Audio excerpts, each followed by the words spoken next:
Let's get into it. It's crime o'clock, yeah, feel that sound. Typically unique when the truth comes out. Tick-tock, won't stop, let the facts talk. Pull up real close, yeah, it's crime o'clock. Clock, clock, yeah. Typically new, neon signs glow, brick wall behind me. Headlines loud, but they never define me. They rush the story, skip the proof. I slow it down, let it show the truth. Files on deck, read every line. Timestamps matter, so does time. If it don't fit, I don't force the frame. Ask one question, whole story change. No fear my voice, no need to shout. Paper speaks when you read it out. If the math's off, I'll circle twice. Truth ain't loud, but it ain't nice. Yeah. Read it again. It's crime o'clock, yeah. Feel that sound. Typically unique when the truth comes out. Tick tock, won't stop. Let the facts talk. Pull up real close, yeah. It's crime o'clock. It's crime o'clock. Read it again. They sell a narrative if I sell receipts. Courtroom quiet, but the pages speak. Word for word, no added spin. Let it stand, yeah. Let that sink in. Screenshot save, timeline's tight. Missing pieces keep me up at night. If they say alleged, I say why. If they say case closed, I say try. No rush here, we do it right. Truth don't bend for the likes of hype. If you came for noise, you in the wrong spot. This is evidence, this is crime o'clock. Clock, clock, clock. Stay with me. This isn't background noise. This is pattern recognition. This is documents. This is crime o'clock. It's crime o'clock, yeah. Feel that sound. Typically unique when the truth comes out. Tick tock, won't stop. Let the facts talk. Say it with me now. Crime o'clock. It's crime o'clock. Typically unique. It's crime o'clock. Yeah. If you're here, you're early. If you're listening, you're paying attention. Show starts now.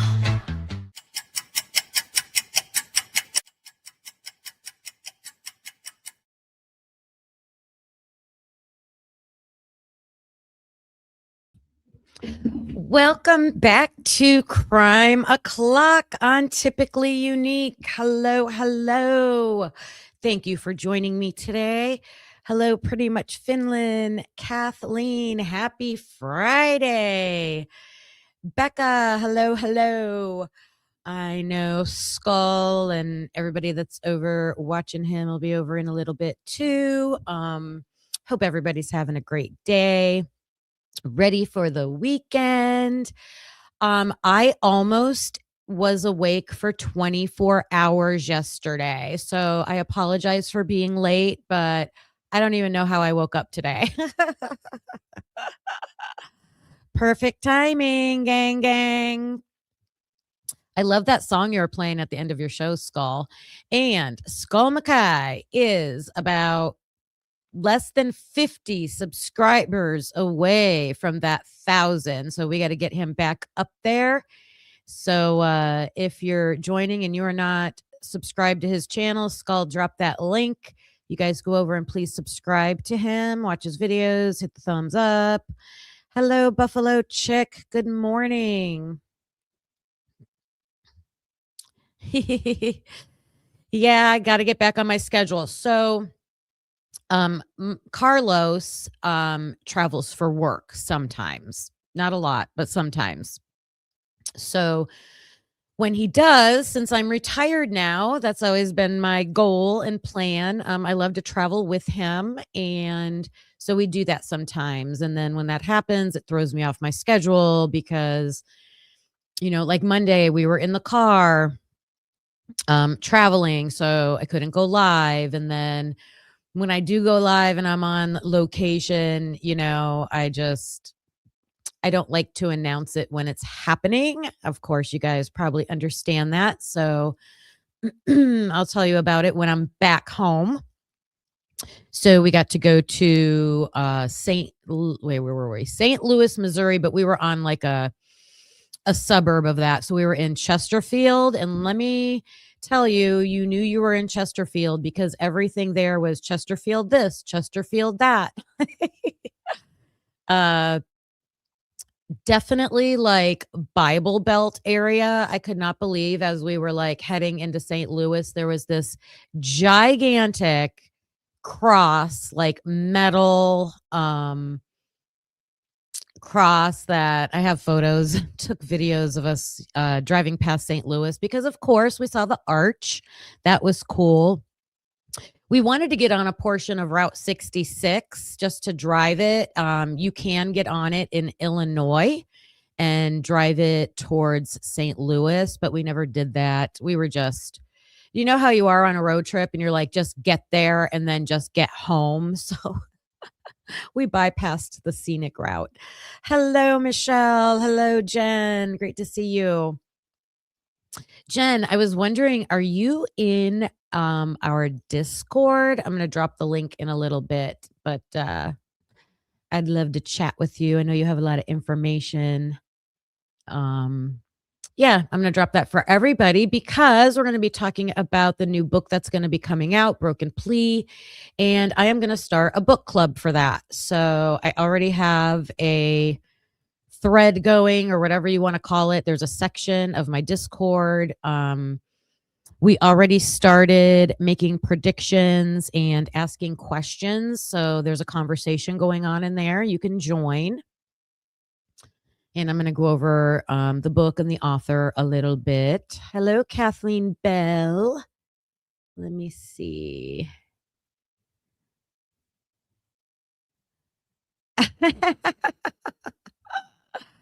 So yeah, my back to my road trip. So we also made a stop in Indianapolis. That's a really cute downtown. I really liked their downtown area. It's centered around a giant fountain, and it's like a veterans memorial monument. They've got statues all over the place, and then it's circular, so all the buildings are around it. So that was a cute little downtown area. Didn't get to go to downtown St. Louis, so yeah. And then yesterday we left the hotel and just drove straight through to home. So, and then if you didn't catch my live last night, I hopped on spontaneously because we all heard David Anthony Burke, D4VD, otherwise known as the singer D4VD, was arrested yesterday.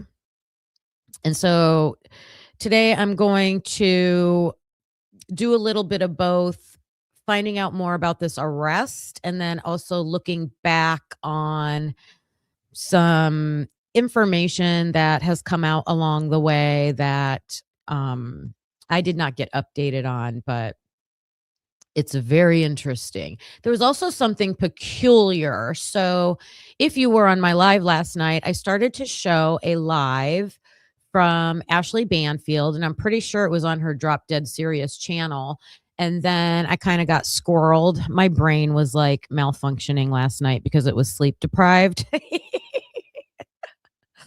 And so I never went back to that video. I showed some other things. So then this morning, because I believe she was interviewing Steve Fisher, and he's like the go-to, in my opinion, about this case.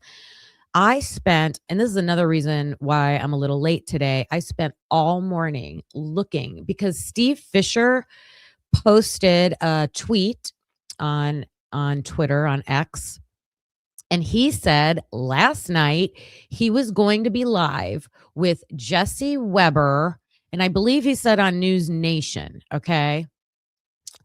I know Jesse Weber usually does a lot with law and crime. He does like the sidebar stuff. I looked everywhere. I scrolled and searched for that interview. I could not find it. So I found another one, but it's not Steve Fisher. It's somebody else. So then I'm like, well, we were watching Ashley Banfield last night. Let me go find that video. I went to my history And the only thing I've watched from Ashley Banfield in like a long time should have been that video. And it wasn't that far back in my history. So I clicked on it.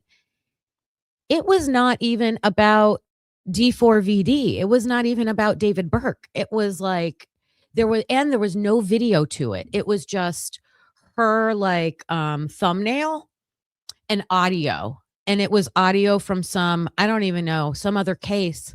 And I'm like, what is going on? What is going on? So either I'm losing my mind or maybe something was said in that interview. I don't know, because taking so long for the arrest, and then I think the grand jury may not have actually come out with an indictment. I'm not clear about that. We're going to listen to some information about that today. I don't know what is going on with this case. So if anybody is like has that video of a Steve Fisher, it's Fischer from last night talking about the David Burke case, I could not find it. So I would love to see what he had to say last night, but we're going to look at some other things. I have a lineup. Glad to see everybody hopping in. So last week when I was live streaming, you guys know I got squirreled with, maybe it was Monday. No, I traveled Monday. It was last week. Remember the bird hitting my window? So I covered the window. It's not perfect, but I think it dimmed the reflection a little bit. The bird is a robin, and there's two of them, and they've been hanging around my house, and they started to build a nest on my front porch.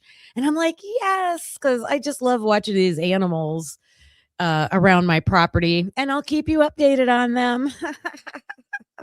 So I was so excited to see the nest, and I went and threw some bread out for them. And then we got home late last night, before I went live, and I saw a cat sitting on my front porch, and I was like, oh no. And so I went running out there. That cat did not care, man. We like opened our garage door. It made a whole lot of noise. That cat didn't budge, but I had to shoo it away. And I think he was just sitting there like either he's waiting for the birds. He wants to get to the birds. And I had this like planter stand kind of under the light post where the birds are making their nest. And I moved it because I don't want him having any help getting up to that nest. So I'm going to be protecting the bird nest. That's what's going on with me. Kathleen, your daughter's still talking about the war. Ever since she said, Mom, did you not? Idaho 4 just took all your time. Yeah. Yeah. Uh-oh, Tony Stevenson, you got a big snake. Oh my God. No. I don't do that. Yeah, I don't know what. It's kind of ironic that like Dago had suggested calling our members the unique peeps. And I was like, oh, I like that, trust me, I did not have like an infatuation with birds before that, right? It just like sounded cool. I'm like, okay, I could do something with that. I like it. Kind of flows. And then I learned about the porch goose and got into that. And then, I was always interested in the crows that are around my neighborhood, and I was on Crow Talk. And now I've got robins. We got a bird theme going on around here. Oh, senor, do you got it? It won't show up. See? I thought. Wait, did you post a link? I'm looking for senors. Hi, Christy. Good to see you.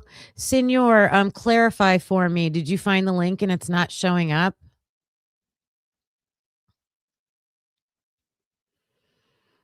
Oh, hi, Bubbly. Totally understand. I'm trying to work on a video also, and I mean, you guys, when you're watching creators who make videos, like edited, they post a video, give them credit because that takes a lot of work and a lot of time. Like editing is no joke.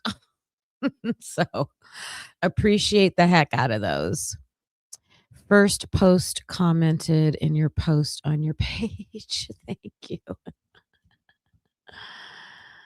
Let me see. I might have to look on my phone. Yeah. All right. I also know that and hello Microdot. Oh no, I forgot what I was gonna say. Oh, I know that WSU, those documents, I know Connor has dropped like all those links. I've saved them all. I started pouring over them last night. I don't know how I found time. I think it was when I got off my live. I just always need a few minutes to like, you know, relax after your live. And so I was just like clicking through. I skimmed over pretty much everything that was in the first Google link. That was a lot of email communication. And then I think the interesting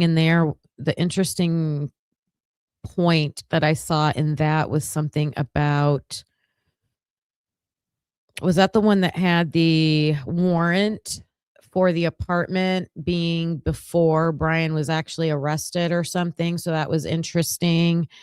And then I skipped down. I'm like, let me skip down to like the last ones. And I did see some, and I don't remember what they called it, but it had latitude and longitude coordinates and times. And I'm like, ooh, is that some of that cell data that we've been waiting for? I mean, I looked at it, I could not make sense of it, but I'm sure somebody is going to be able to do something with that. So I'm excited about that. You dropped it in my community post. Thank you. I appreciate that. I can look at that real quick. All right, let's get into it. So we know the new. Oh, wait, I do have one more thing before we get into it. Let me show you this. I thought this was just interesting.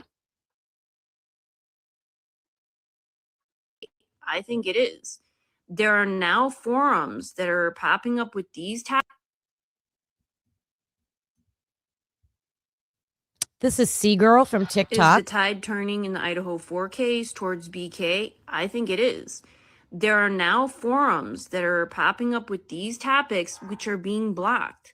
And that is so interesting to me that you can talk about all the topics against BK, but if you question any of the evidence that may point to his innocence or to a different perp or a different motive or a different direction, you get your topics taken down.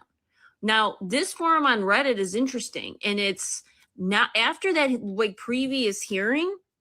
People are now questioning stuff. They're like, wait a minute, so the stalking narrative was a lie, so that was made up. Well, then there's no motive, and if there's no motive, then how does this work? Then why would he commit a crime against innocent people? And these forums are now popping up, and there's a lot of threads. Now they're being deleted, but then new ones keep popping up. And this is a recent one. Sorry, this post has been removed by the moderators by the BK forum. They're actually being taken down if they're pro BK or not even pro BK. They're just, wait a minute. So they lied in their affidavit in these portions, and the media lied in these portions. So these parts that we were told in the narrative are not true. And now those have to be silenced. Where did free speech go? Well, this is shocking. Yeah, I don't even think I have to read this article. You guys can just pause and read on your own. But the internet and social media have been baffled because the Moscow police put on their own website that they're seeking information about people involved in the Idaho 4 case. People that helped commit the 4 unalives. Why would they be doing that if they have their man? If they have a really strong case and they have their man, why? Okay, that must have went to another one, but I just thought it was interesting that she's reporting that anyone who starts a topic, or she called it a thread on Reddit, that is questioning the case, questioning if Brian Koberger is the right person, that they're deleting those topics. They don't want that out there. They don't want that out there. Let's see. Hey, Wade Bird. Good to see you. Good to see you. All right. Senor Wazowski, I looked on my community page and I don't see. Why am I not seeing? I don't see the link from you. And then it won't let me see. It only lets me see my live chat. I don't know why. Instead of my comments. So sorry about that, but thank you. Thank you for trying. I appreciate that. All right. So the new book, Broken Plea, is written by guy's name, Christopher Whitcomb, and we're gonna look at his background a little bit. Definitely used to be FBI, and I know you guys know about the book, probably ordered it. You can get it on pre-order. It's supposed to come out the 28th, so today's 17th. 11 more days. 11 more days. So I just wanted to let me tell you, they got this book on lockdown. All you can find is like what the publishing house, what the publishers has put out as far as a review. I tried to find, especially on Amazon, sometimes they'll like let you look inside the book or at least read what the back of the book jacket says, and they won't even show that.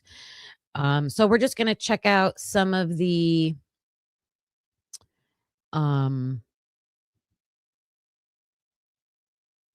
book websites that sell this book and see what they had to say. And I'm going to start with, I think this is the right one. Yep, this is Barnes and Noble. You know, and I always buy my books on Amazon, and I'm like, you know what? I should start supporting these bookstores more. They're the same price. Books, same price. All right, here's the overview of the book. Was there more than one killer? Had the crime scene been cleaned and sanitized before the police arrived? Was furniture staged to throw off detectives? In one of the most extraordinary true crime stories ever published, Broken Plea questions what really happened in the house on King Road, and the results of that investigation will astound you. And then it goes on to the background. In the early morning hours of November 13th, 2022, 4 lives were lost in a brutal crime in Moscow, Idaho, and a nation demanded answers. Well, part of the nation. When a suspect accepted a plea bargain, the story seemed settled. Justice, many believed, had been served.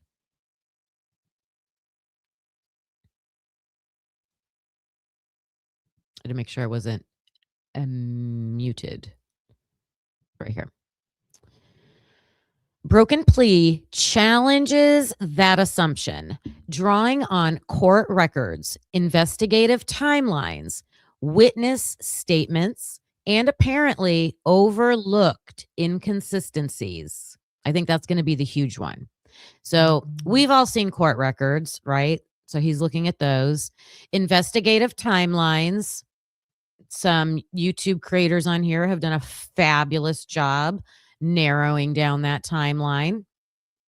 Witness statements, thanks to Christy Christie's Chaos and Connor and Jules and Lana. And if I hope I'm not missing anybody, I apologize. Plunder. We are getting the interviews that they conducted. So using witness statements and apparently overlooked inconsistencies. So then that's where this guy is going to come in and point out, hopefully, in this book, all of these inconsistencies. And I know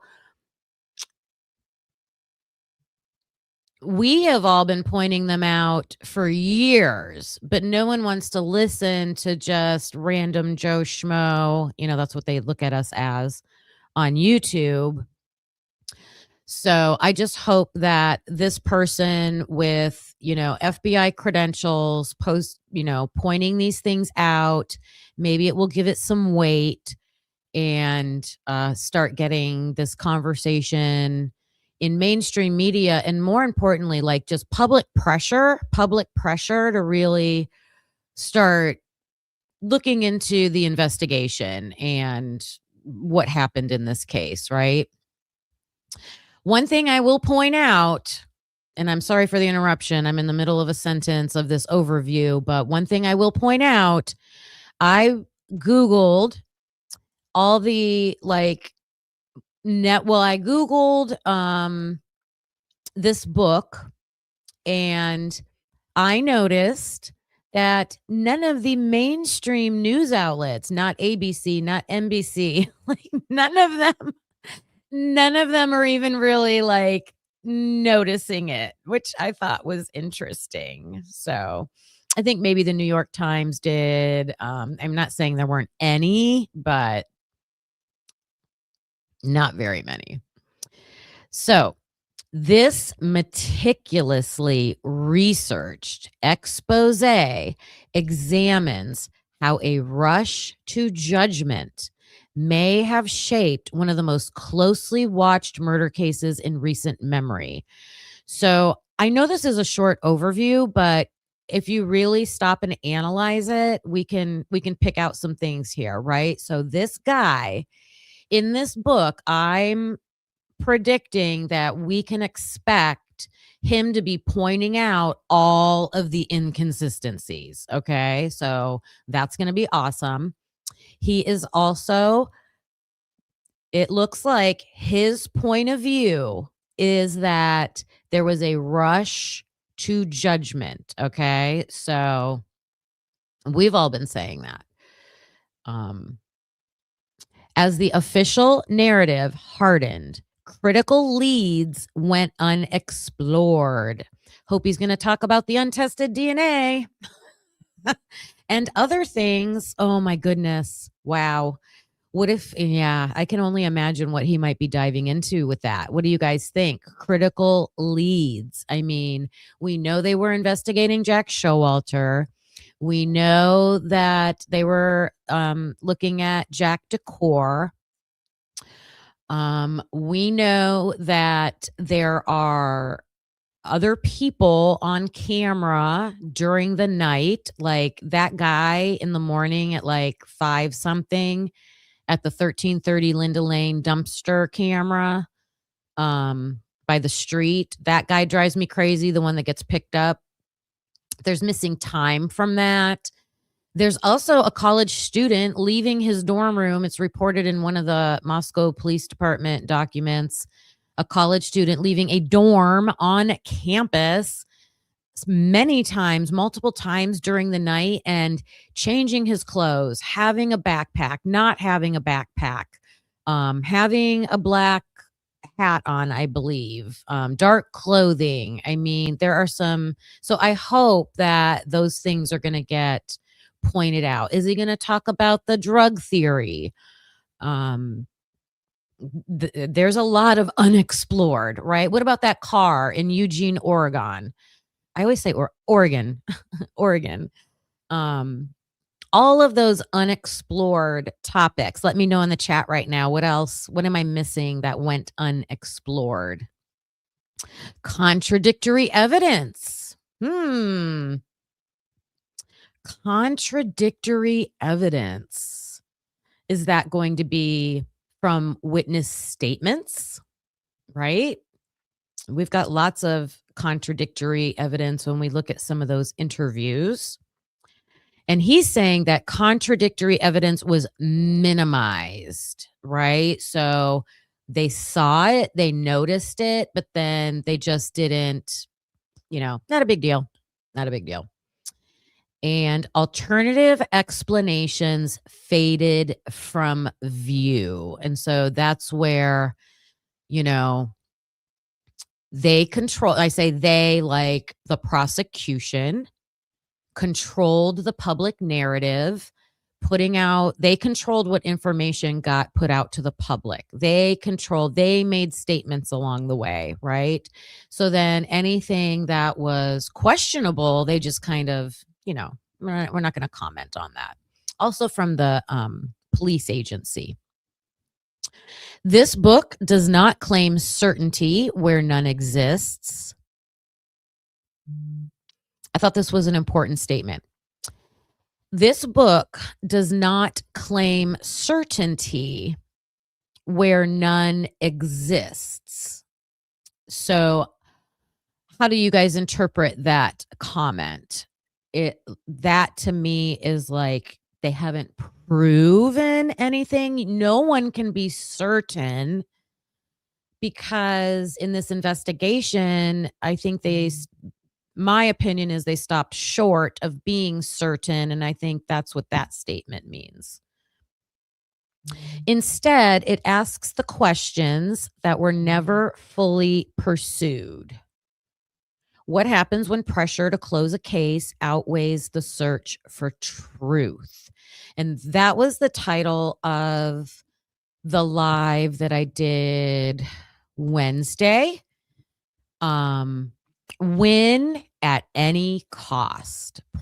Prosecution teams will win at any cost, right? They had pressure to close this case. And so we just want to win the case, close the case. And it's not necessarily about searching for the truth. What evidence may have been sidelined? Well, we know. We know. And why? That's a great why. Why did you sideline that? If he answers that, oh my goodness. I mean, that's I think the biggest question of all. We've all been wondering, what are they hiding? What are they hiding? I mean, I feel like when I say that, Carlos will like look at me like you're crazy. Why do you say that? But then he also gets it because I'm like, look at all the stuff they're redacting. That looks like hiding stuff. Look at all the information they haven't released yet. Looks like they're hiding something. We can't even see Brian's interview. Looks like they're hiding something. So if this guy can at least hint at or propose, if he can propose the why and give some proof as to why he thinks that's going to be awesome. And what are the consequences when a plea doesn't end scrutiny, but invites it? Exactly. I could not believe when Brian accepted that plea deal. And then, I mean, that alone, just him accepting it was shocking. It happened very fast. But then when they turned around, the prosecution turned around, I couldn't believe they walked up to a microphone, held a press conference, and said the things that they said about not having the evidence, Oh, there was no stalking, we never knew that. And no, we never really exactly identify the car. And, I mean, just everything that they owned up to stand there in public and do that. I couldn't believe they did that. Clear-eyed, unsparing, and deeply unsettling, broken plea reopens the case. Ooh. and invites readers to look again at what justice demands when the truth remains unresolved. Yes, I think justice exists and we need to demand justice, but I do not believe, and I said this the other day, I don't believe we have a justice system. We have a legal system, and we are expecting our legal system to provide justice. But if you're only going for a win at any cost, that's not justice, right? So this guy, I mean, according to this review of the book, he thinks the truth is unresolved.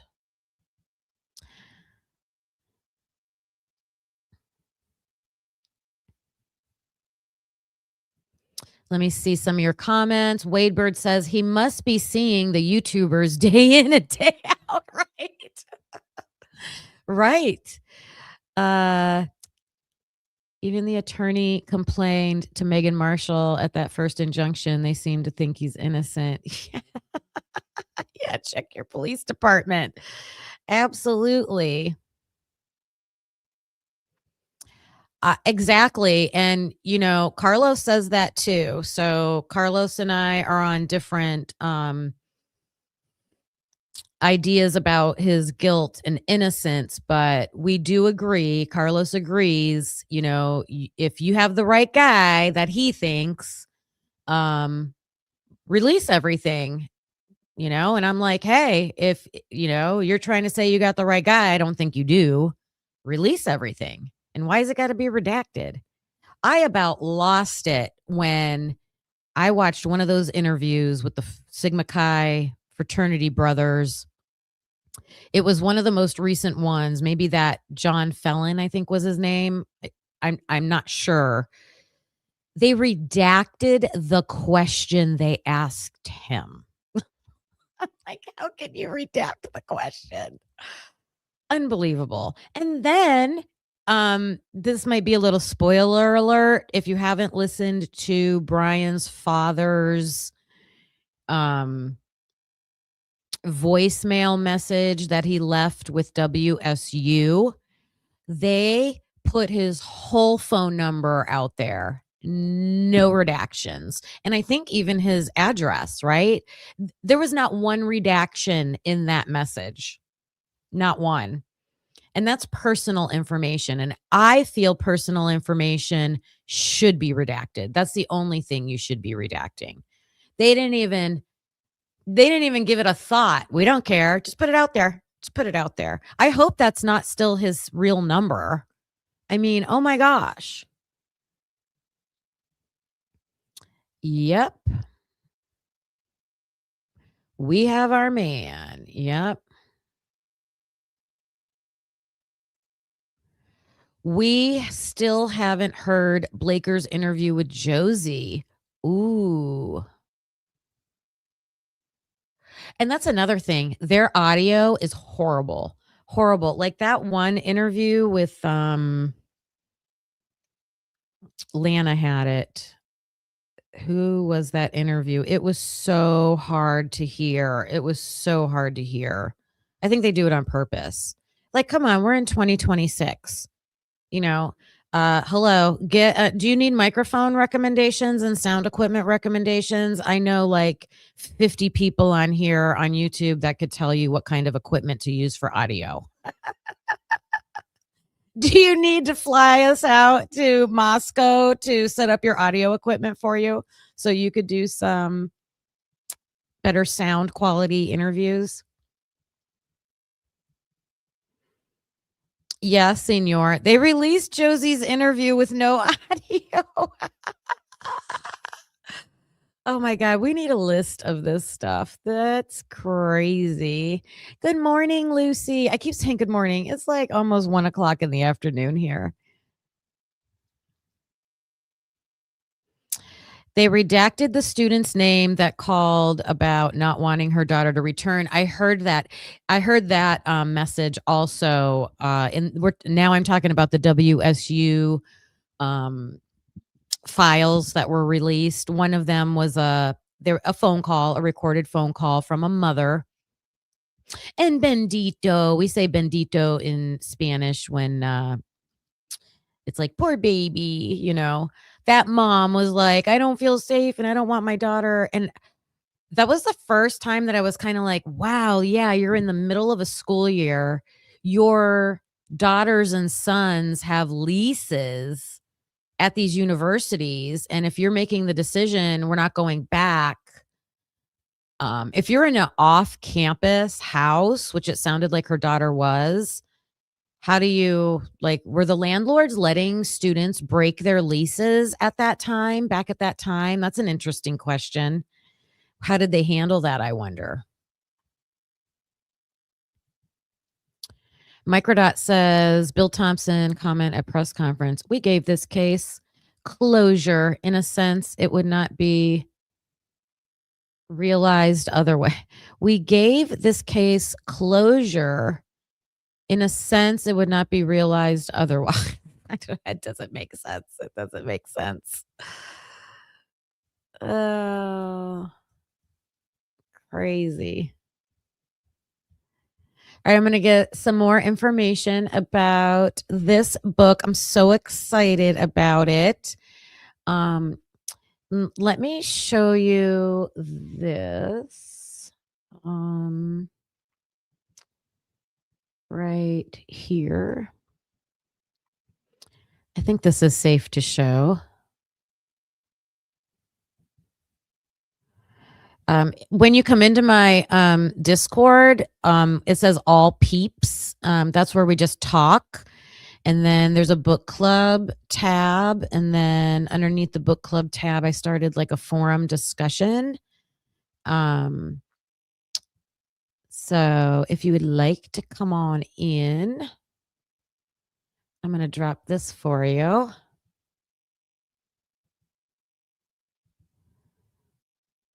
Here's the Discord link.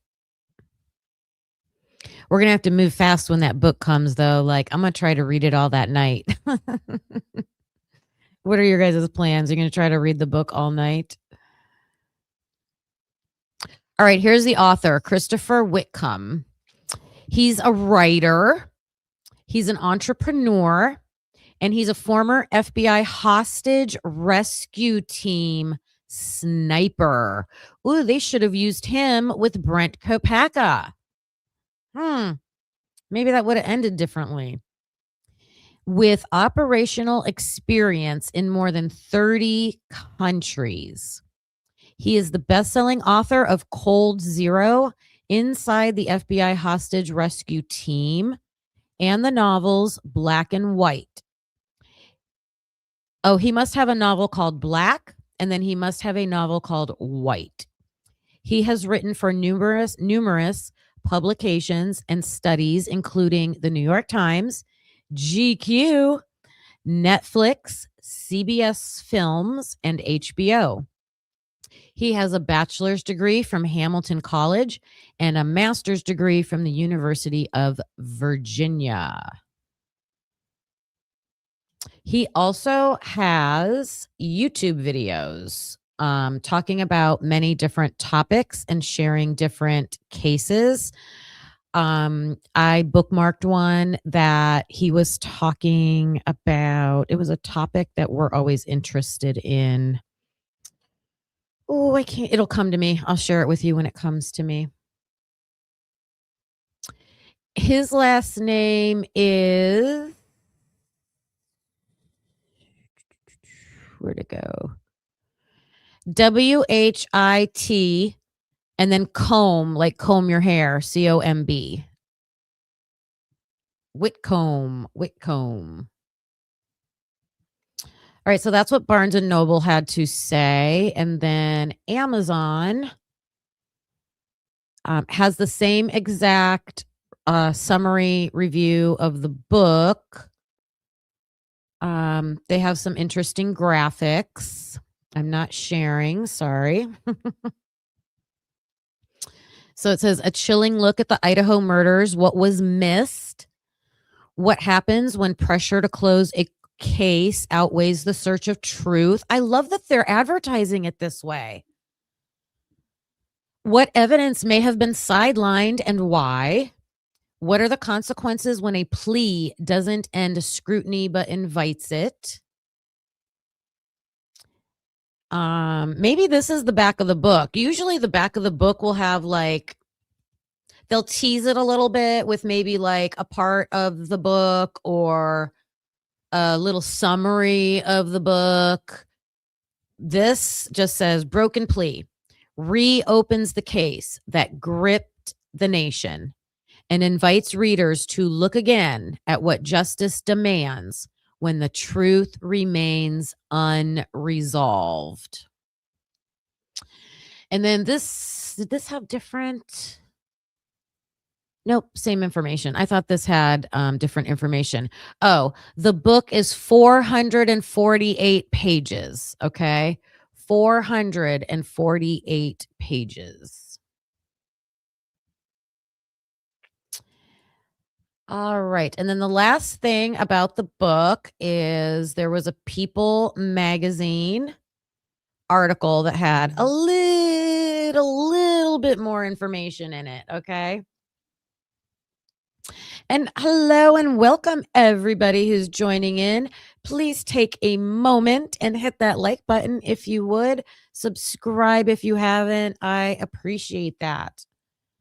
All right, People magazine. Do I have to refresh?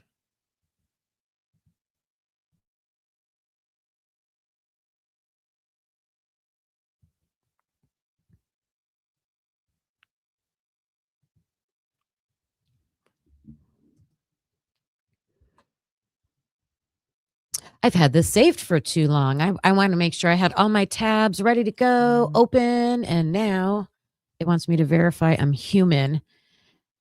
There we go. All right. So this is from the People magazine website, and it says Broken Plea explores explosive truth, you guys. Explosive truth of the Idaho murders. Oh, it says see the cover exclusive. Well, that's what I've been trying to see. I don't see where I can see the back. There's a picture. There's a photo. I have him on my thumbnail. That's what Christopher Whitcomb looks like. And here's a quote from Whitcomb. It says, "None of us knows what happened in Moscow that horrific Sunday night in November, but it is my hope that this book will be a first step toward understanding." Right? I have been saying we need someone. I kept saying, hoping for like a politician, somebody with power that could do something. But hey, an author writing a book should get a lot of attention. So he's not wrong. It'll be a first step because no one's done it yet. Right? All right. So this says, in a new book, author Christopher Whitcomb aims to uncover the truth of the killings and investigation. People can exclusively reveal the cover of Broken Plea, the explosive search for truth behind the Idaho murders. Set to publish this month from Harper Select, an imprint of HarperCollins Focus. So those are the publishers. Per the book's official synopsis, Broken Plea draws from court records, witness statements. Okay, I read all that. I love the cover.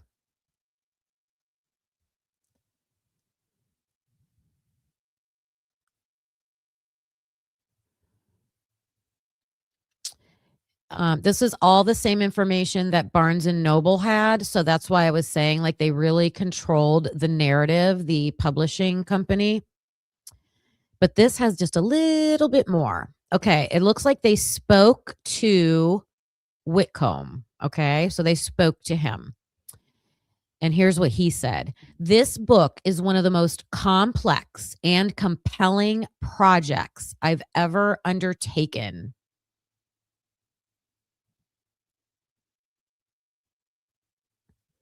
and one of the most important. So Whitcomb is saying one of the most compelling, like if you look up that word, like compelling is like bringing change to me. Like if you're going to compel somebody, like you want to almost convince them, right? He's calling this a compelling project, like it's going to change something. And he's also saying it's one of the most important. Why does he think it's so important? He must really think that something's wrong. When Brian Kohberger pled guilty, he spared family and friends the ordeal of a trial. So this is in quotes. So this must be Whitcomb's reason, his understanding of why Brian pled guilty, to spare his family and friends the ordeal of a trial, but left us all with haunting questions. Now, you could spare your family of a trial if you're innocent, right? That's not necessarily saying he's guilty, so he pled guilty to spare a trial. I mean, that's what we normally think, but we know, and I wonder if this book is going to point out the railroading that went on. I wonder if he is going to address being forced into a plea, because the title of Broken Plea, I feel like that's kind of like a play on words. I think there's two meanings to that. You can let me know your thoughts in the comments. When you think of broken, is it broken like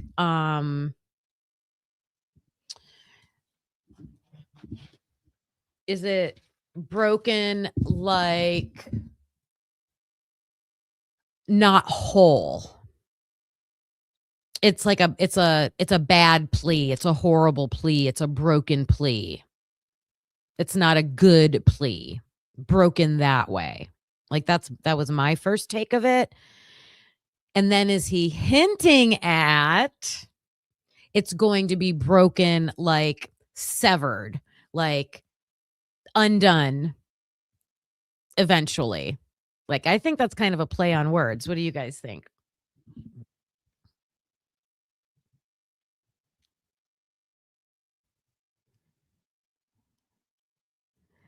Skull Mackay. If this book is all hype when it comes out, I'm quitting YouTube. Well, none of us are going to let you quit YouTube, but we will all throw a toddler hissy fit with you, okay? I will have a let's scream about the book party live on here. Yeah. Hippler asked if Anne was breaking the plea. What did I miss? When did that happen?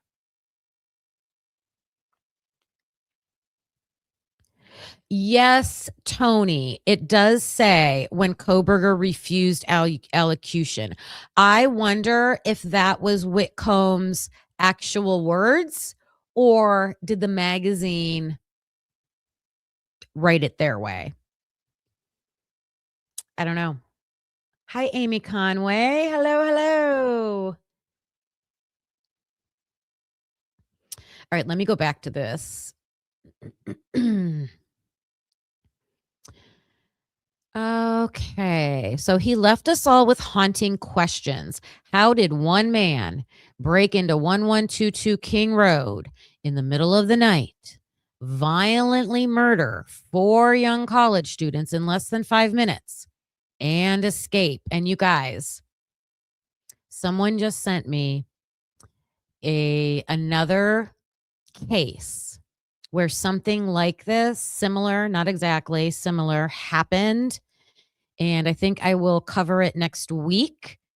to show that, I mean, we're going to look at how this other case happened because it was a stabbing and it was multiple people and it happened super fast. It looks like it happened super fast. So I don't know. I still don't think that's the only thing that, that case also wasn't on multiple floors though. So there's differences, but it'd be interesting to, talk about it and maybe use it as a way to further prove the time that it would take to do this, right? One person, 4 people in less than 5 minutes and escape and leave hardly a clue. So let's just say leave no clue whatsoever except for invisible DNA on a sheath.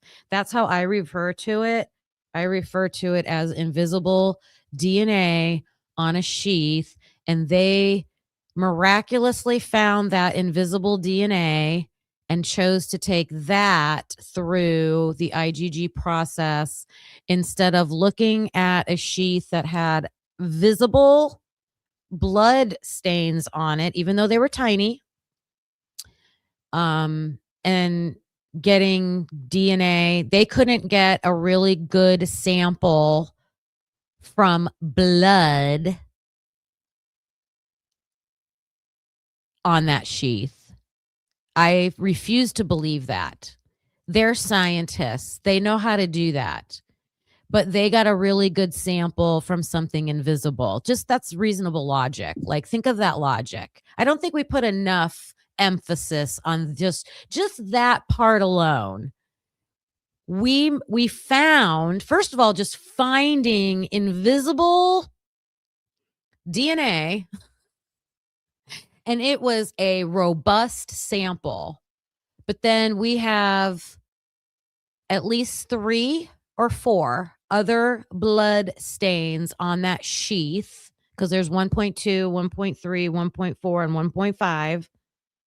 And 1.5 was inside the sheath. I believe I have that correct.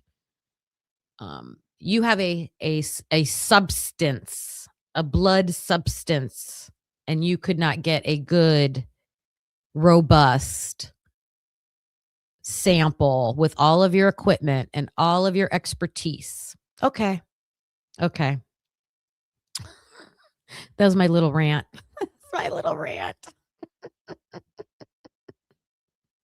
We got the dandruff from the flakes of his skin cells.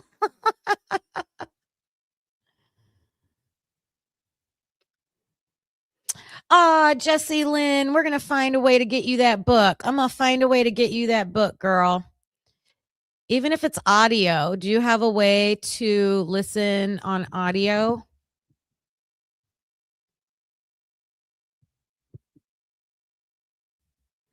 Some content creator, reading Microdot's comment, some content creators have already read the book and they are overly excited about the release date for others to have their books. Gives me the impression the truth is about to be exposed. I know, I heard that. It got me hyped too. I can't lie. I was hyped too, and good for them, man. What an experience to have reached out to the publishing company, and I think it's safe to say it's Devil's Advocates. So Lee over at Devil's Advocates, kudos to him, reached out to the publisher and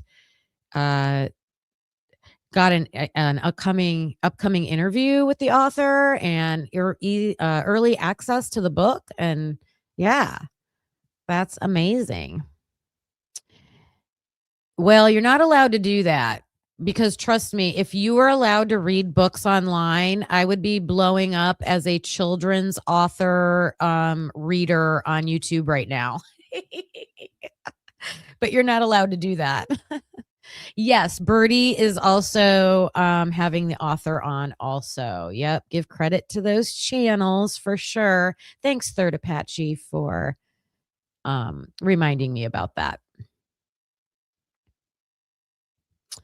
Oh, that's a good, they should, Microdot. That is an excellent idea. Jessie Lynn, get a public library card. I believe you can sign up libraries, especially for a new release, a big new popular release like this. They should have access to it, I would think. If not on release day, soon. And you can rent for free the book. That's an excellent idea. Excellent.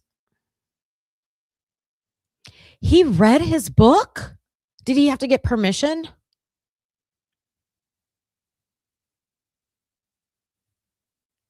Wow. I'm surprised about that. I mean, good for him. Okay, I'm going to finish up this People article, and it says that what were his motives, right? Where are his weapons with an S? How did he scatter blood throughout the second and third floors without tracking a single cell of DNA outside the house, to his apartment, or back to his car? The author asks. So the author is going to ask those questions. When this is the part that, who was just talking about this? One of you in chat. Now, this is in quotes. So they are saying that Whitcomb is saying this.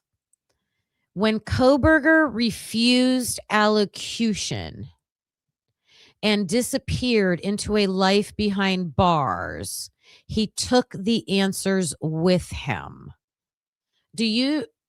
That does not sound like somebody who has written this book questioning Brian Kohberger would say a statement like that. So is this misquoted?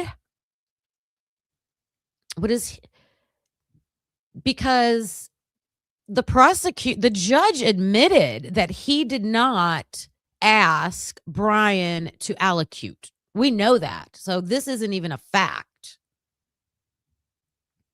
So I'm curious about that statement. Like, I do not believe that. I believe it is factually correct that the judge never even asked Kohberger to allocute. Let me know if I have that wrong in the chat, but I don't think so. And then Brian disappeared into a life behind bars. He took the answers with him. Did he? Does he have the answers? So is this telling us he's still going to say he's guilty?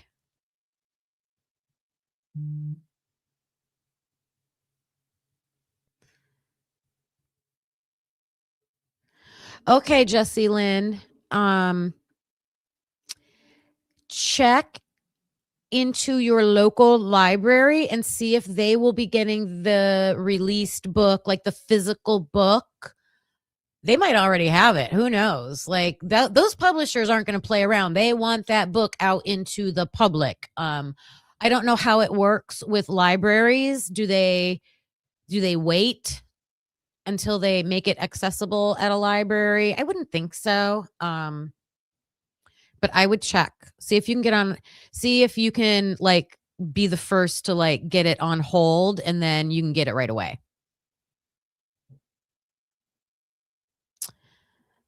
Thompson gave a sob story about how he wouldn't believe Kohberger if he did. Yeah, I know. There's no way we would be able to prove what he says anyways. Oh my gosh.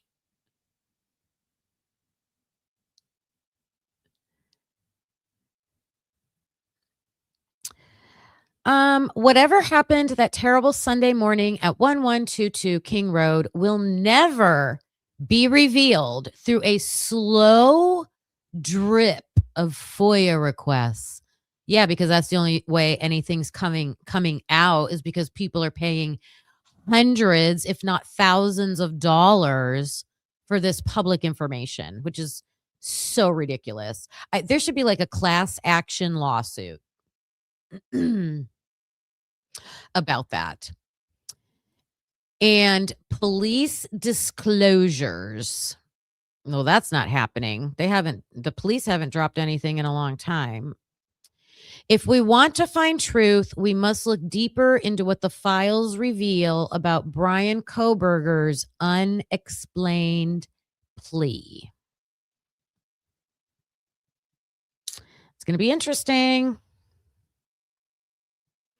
So this guy, Christopher Whitcomb, he believes in justice as a truth, not an objective. So stick with the truth. Stick with the truth. Whoops. Okay, so I'm excited for that book. I hope it's not I hope he doesn't throw in that I mean, I want the balance to make it logical, but I hope it's not, I hope he doesn't throw in that public narrative just to throw it in. I don't know. All right, now I want to talk about David Anthony Burke, D4VD, and his arrest. And we're going to get some more information about that. I did not need to save this one, but let me see. Oh, no, I don't need this.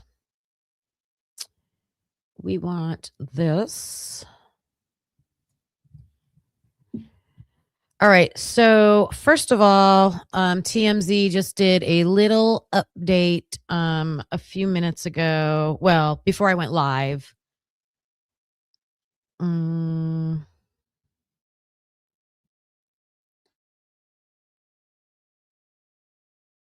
It's going to obscure my view from the gate. The gate. If you try to run or if you try to resist, you will get hit with nothing before. It's going to hurt. I got you. If you try to run, we have canine on premises and you will get.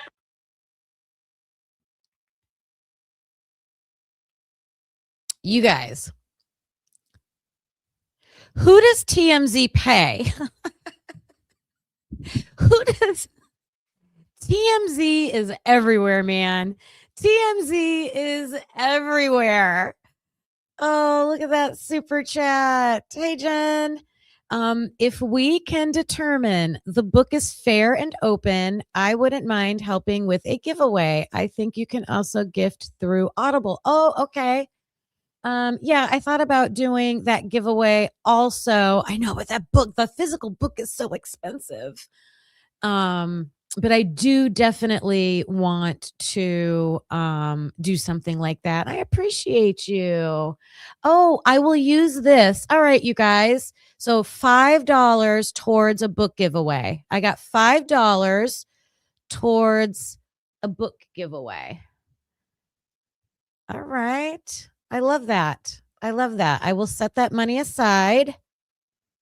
And when I get that, what is it, like $30?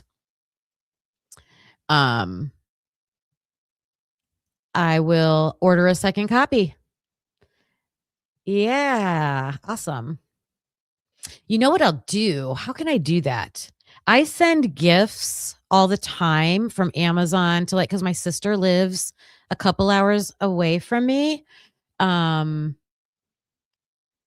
If I order the book, but I don't have it sent to me and I keep it in my cart, and then whoever wins it, I'll just put your address in Amazon and have them send it to you. I will do that. I see everybody talking about Audible. Absolutely. Audible is like half the price. Audible is like $15. But I saw Jessie Lynn. She doesn't have access to that. So I really want to get Jessie Lynn a copy. Kindle version. Hey, Kindle users, is it true? Is it true that Amazon sent you a message saying they weren't going to support the old Kindles anymore? Is that true? You don't know if you trust me with your address.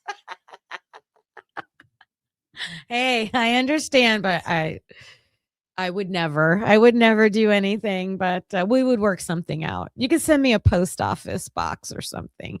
Oh no. Just you sent me on a sidetrack for a minute, Senor, and you can actually verify this for me, probably. But I told you guys that one of my children kind of lived off grid for a while and was, exploring and didn't have, a stable place. But I would want to send them something. And what you can do is you can send something with a person's name on it to a post office, just to the post office. And the post office will keep it. And then that person can go in there and get it. Did you guys know that? I've done it a bunch of times. Yep. You can also send something to an Amazon locker. Look, I'm coming up with all kinds of ways, you guys. Senor, I need to be a detective. I don't need to send the book to your house. I can send the book, and you guys use this for other creators. A lot of creators do giveaways and stuff like this. You don't necessarily have to send it to somebody's house. You can send it to a local locker, and then no one's exchanging private information. There you go. How would you be able to verify that? Hey, let's do a test. I'll send something to the post office. Just to the post office.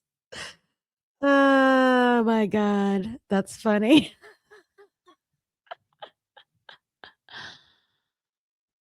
I'll just send an empty envelope and it'll just say Senor Wazowski.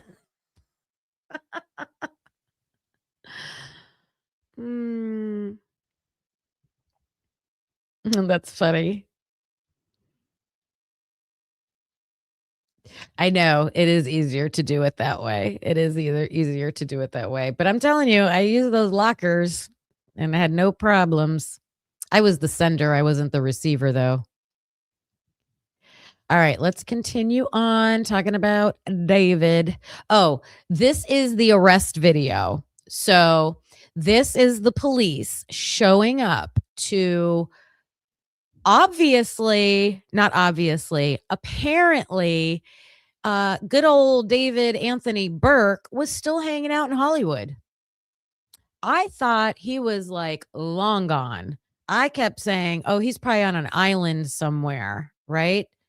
The name of the book is Broken Plea by Christopher Whitcomb.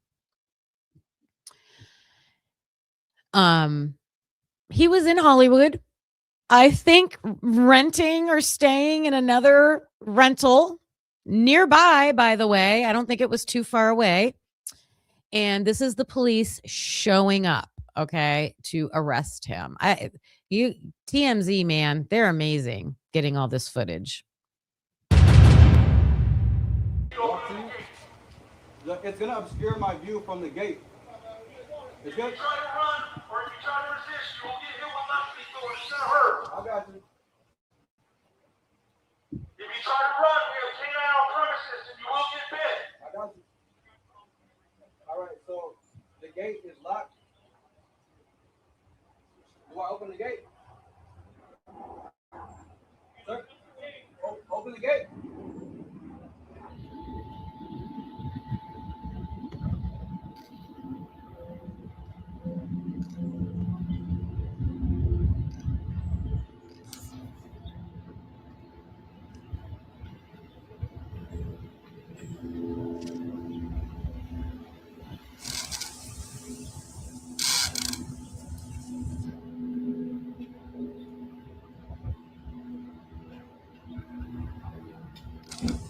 Hi, Kane. I see you.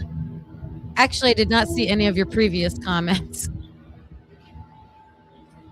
Welcome. Don't be texting and driving. Send it to Ethan's apartment.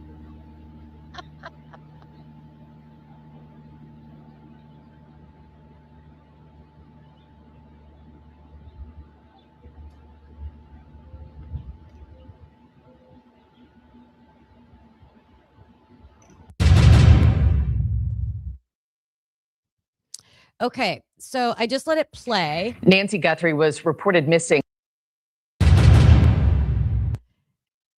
So this time we'll watch it again because it's just a super quick video. The first clip where it looks like there's a screen, David is like, he's either inside or he says he's behind a gate. Okay. And the officers are telling him, don't run because they have canines. And they're like, if you run, you will get bit. Okay. I don't know if it sounds like some people are interpreting this like it sounds like he was contemplating running. To me, it sounds like he was complying because he acknowledges everything the officers say. He tells them the gate is locked, and then he's asking them, should I open it? Should I open the gate? So he's communicating with them and asking them questions. And then after they are out by the cars, that's just, I will put my cursor over where he's at.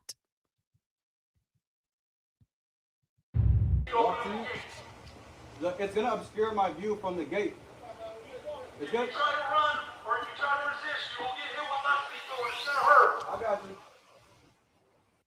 So they said, don't run. I think this is him down. He's like in the middle towards the left of the screen. They said, don't run. You know, you're going to get bit. And he said, I got you. If you try to run, we have canine on premises and you will get bit. I got you. All right, so the gate is locked. So he says, okay, the gate is locked. Let me put the closed captioning on. There it is. There we go. Do I open the gate? Do I open the gate? Sir? Open the gate. He called him sir.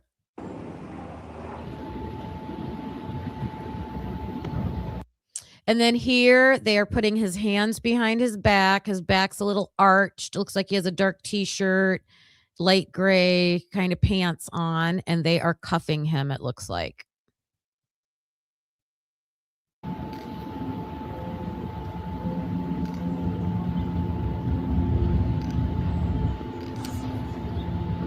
Do you think they're putting shackles on him like they did with Melanie Curtin? I just covered that story the other day. They wouldn't even tell her why she was being arrested.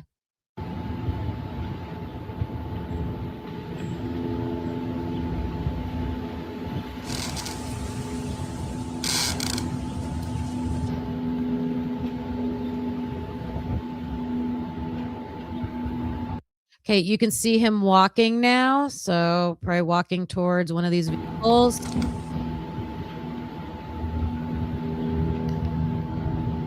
Are they patting him down? Oh, come on, camera guy. What are you doing?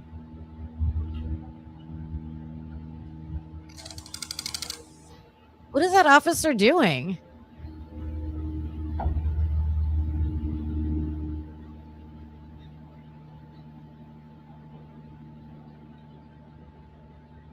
The one officer, I don't know, maybe is it a smudge on my computer? The one officer looked like he was bracing himself. Did anybody else see that? Like kind of putting his leg back?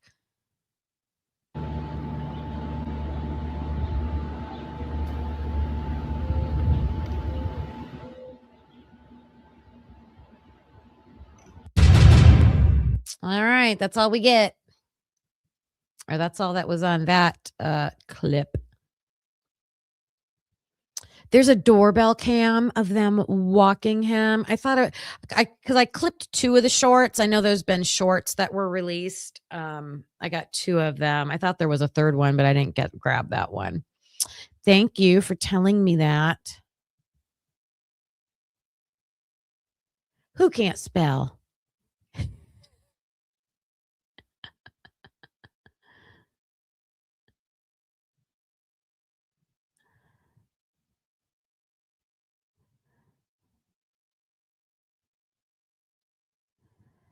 Oh, if you video or take pics through a screen, step back a little bit.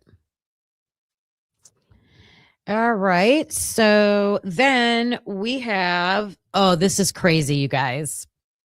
I don't know if Skull is still in here, but last night he came up with me and we were talking about this case and I was telling him like about David's songs.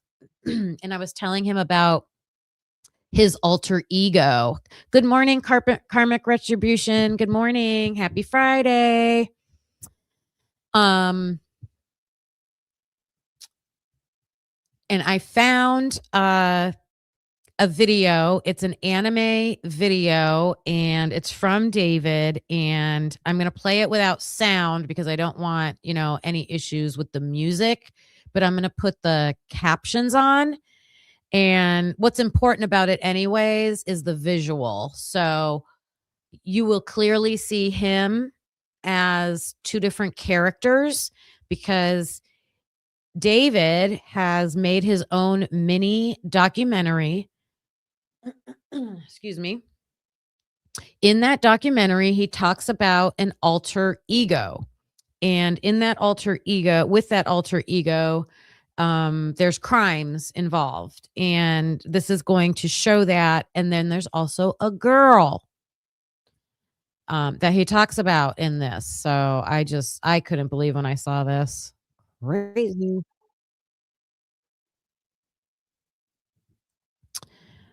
I want this one. And we're going to mute it.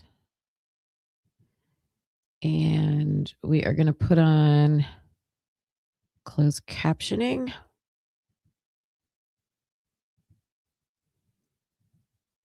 And we're going to share it. There we go. All right. Watch this animation of it's probably, so this is called Rehab, and it's an anime video by David.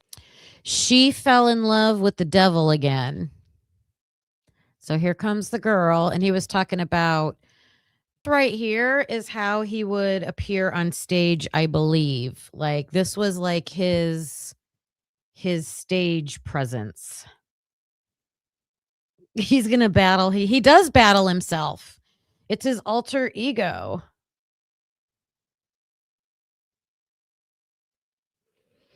Oh, Jesse Lynn, this is David, and he is he just got arrested yesterday. No charges yet, but it should be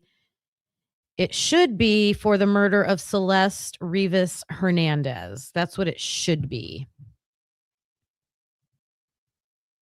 She thinks she's too good for me now. Oh, and there's a rumor, okay? There's a rumor.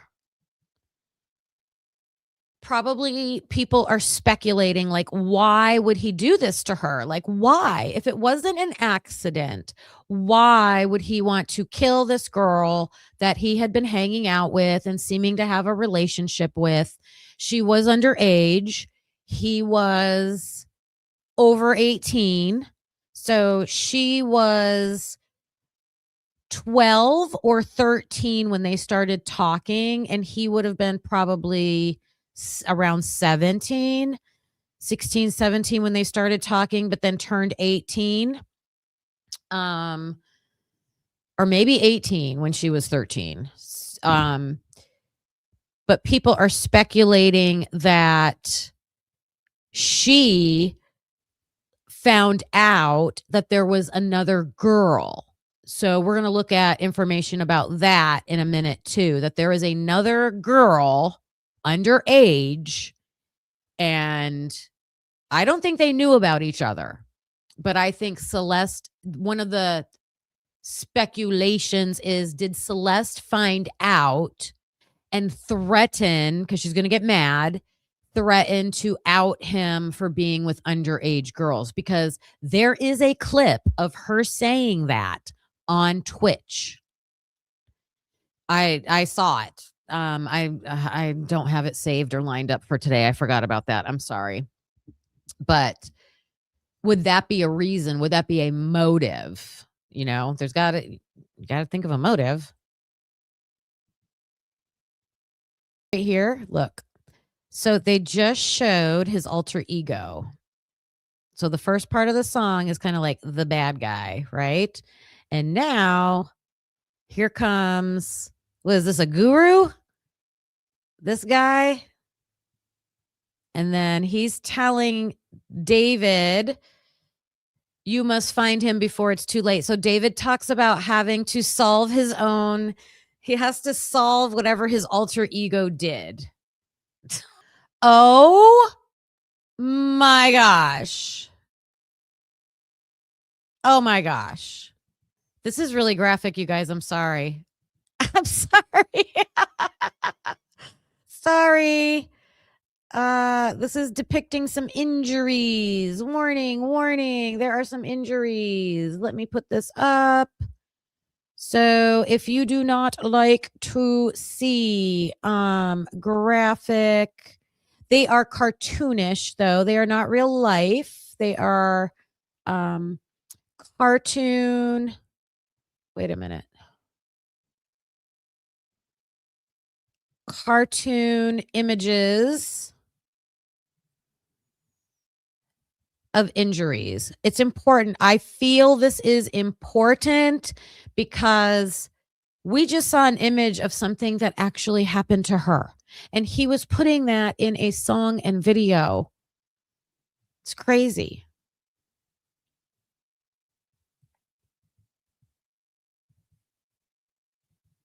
I think we get the point. I think we get the point. Crazy. He has a song called Celeste. He has a song called Romantic Homicide. That one was called Rehab. Yeah, it seems like his whole album kind of like you can look at it as like telling this story. Yeah.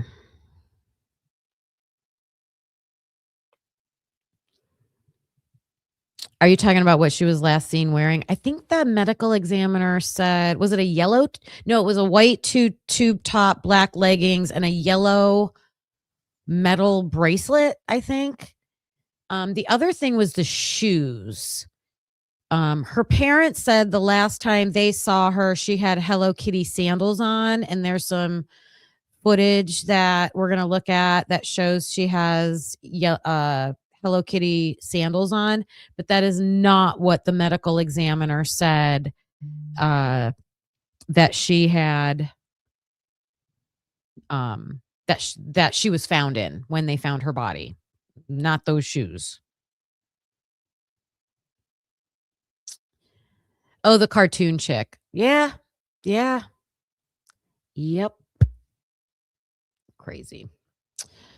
Okay. All right. Next. So yesterday when we found out, just real quick, those of you that don't know, there is a girl, Celeste Rivas Hernandez, from a suburb of Hollywood, probably about an hour away, less than an hour away from Hollywood, who went missing and was later found dismembered in a black Tesla that belonged to the singer who goes by D4VD, and his real name is David Burke. Okay.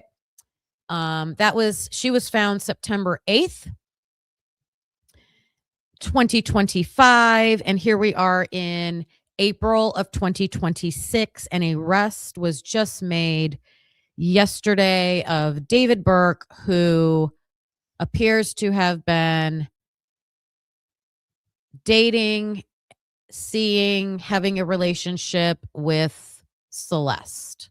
So last night it was breaking news, and we've got, I'm going to show this interview of, this was all like, I could not find I could not find Steve Fisher. So we're going to see what this guy says.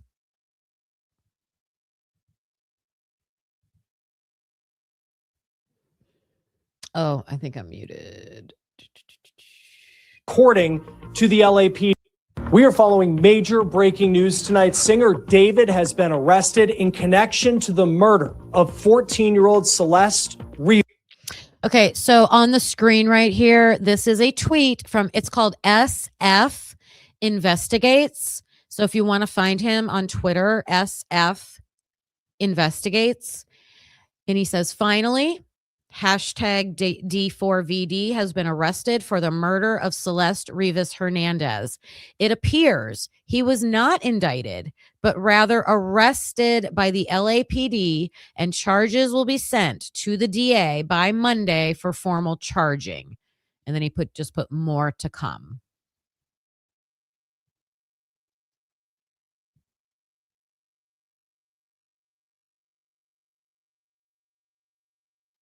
Senor, I can't find your link. I can't find the link. You put it in my channel community post, under the community post. Can you go look and see? Double check that it's there, because I don't. Let me refresh. Because I really want to show that.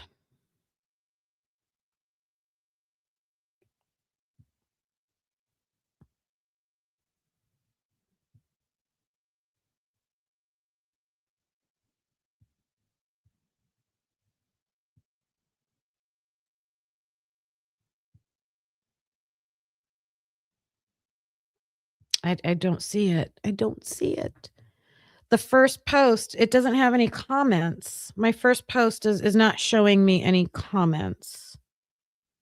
Are you talking about my videos, or are you talking about community post? So I wrote, sorry I'm late. I'll be live at noon.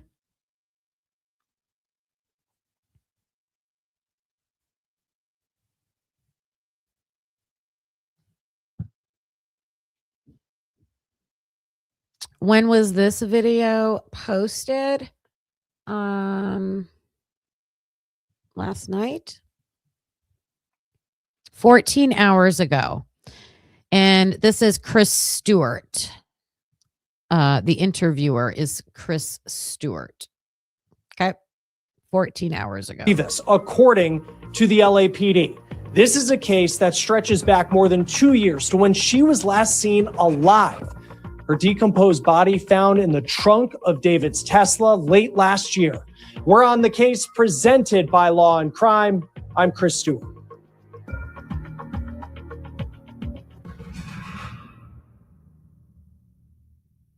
All right, let's get to this breaking news coming in right now from Los Angeles. A bombshell announcement by the LAPD. I want you to take a look right here. This is the post that was put out by the public information officer with the Los Angeles Police Department on social media, announcing the singer, known as David, had been arrested by homicide detectives in LA, quote, for the murder of Celeste Rivas. Now, David, his real name is David Burke. He is now being held without bond, and he hasn't been charged as of yet. The LAPD says that his case will be presented to the DA on Monday for filing consideration.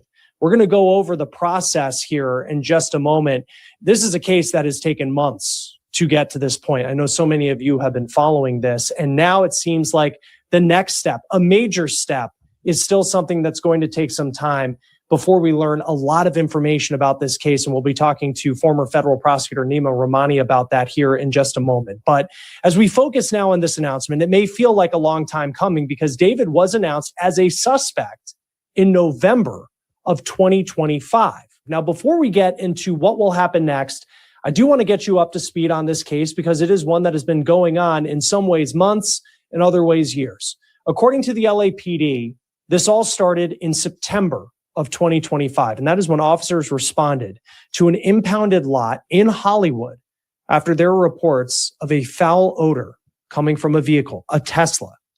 Now, that vehicle, it had been towed days earlier. That's an interesting question, Kathleen. I have not heard a name for the alter ego. Not that I remember. Thank you, Senor. I appreciate you. Exactly. That's the other issue, is that, okay, if they didn't get an indictment from the grand jury, then it's probably because they don't have enough evidence to show that he's the one that killed her. However, but they do, like you said, the police have evidence. They do have enough evidence that he was having a relationship with a minor. Yeah. Oh, look at you, senor. A tawny? Wait, a what? Tawny. I appreciate that.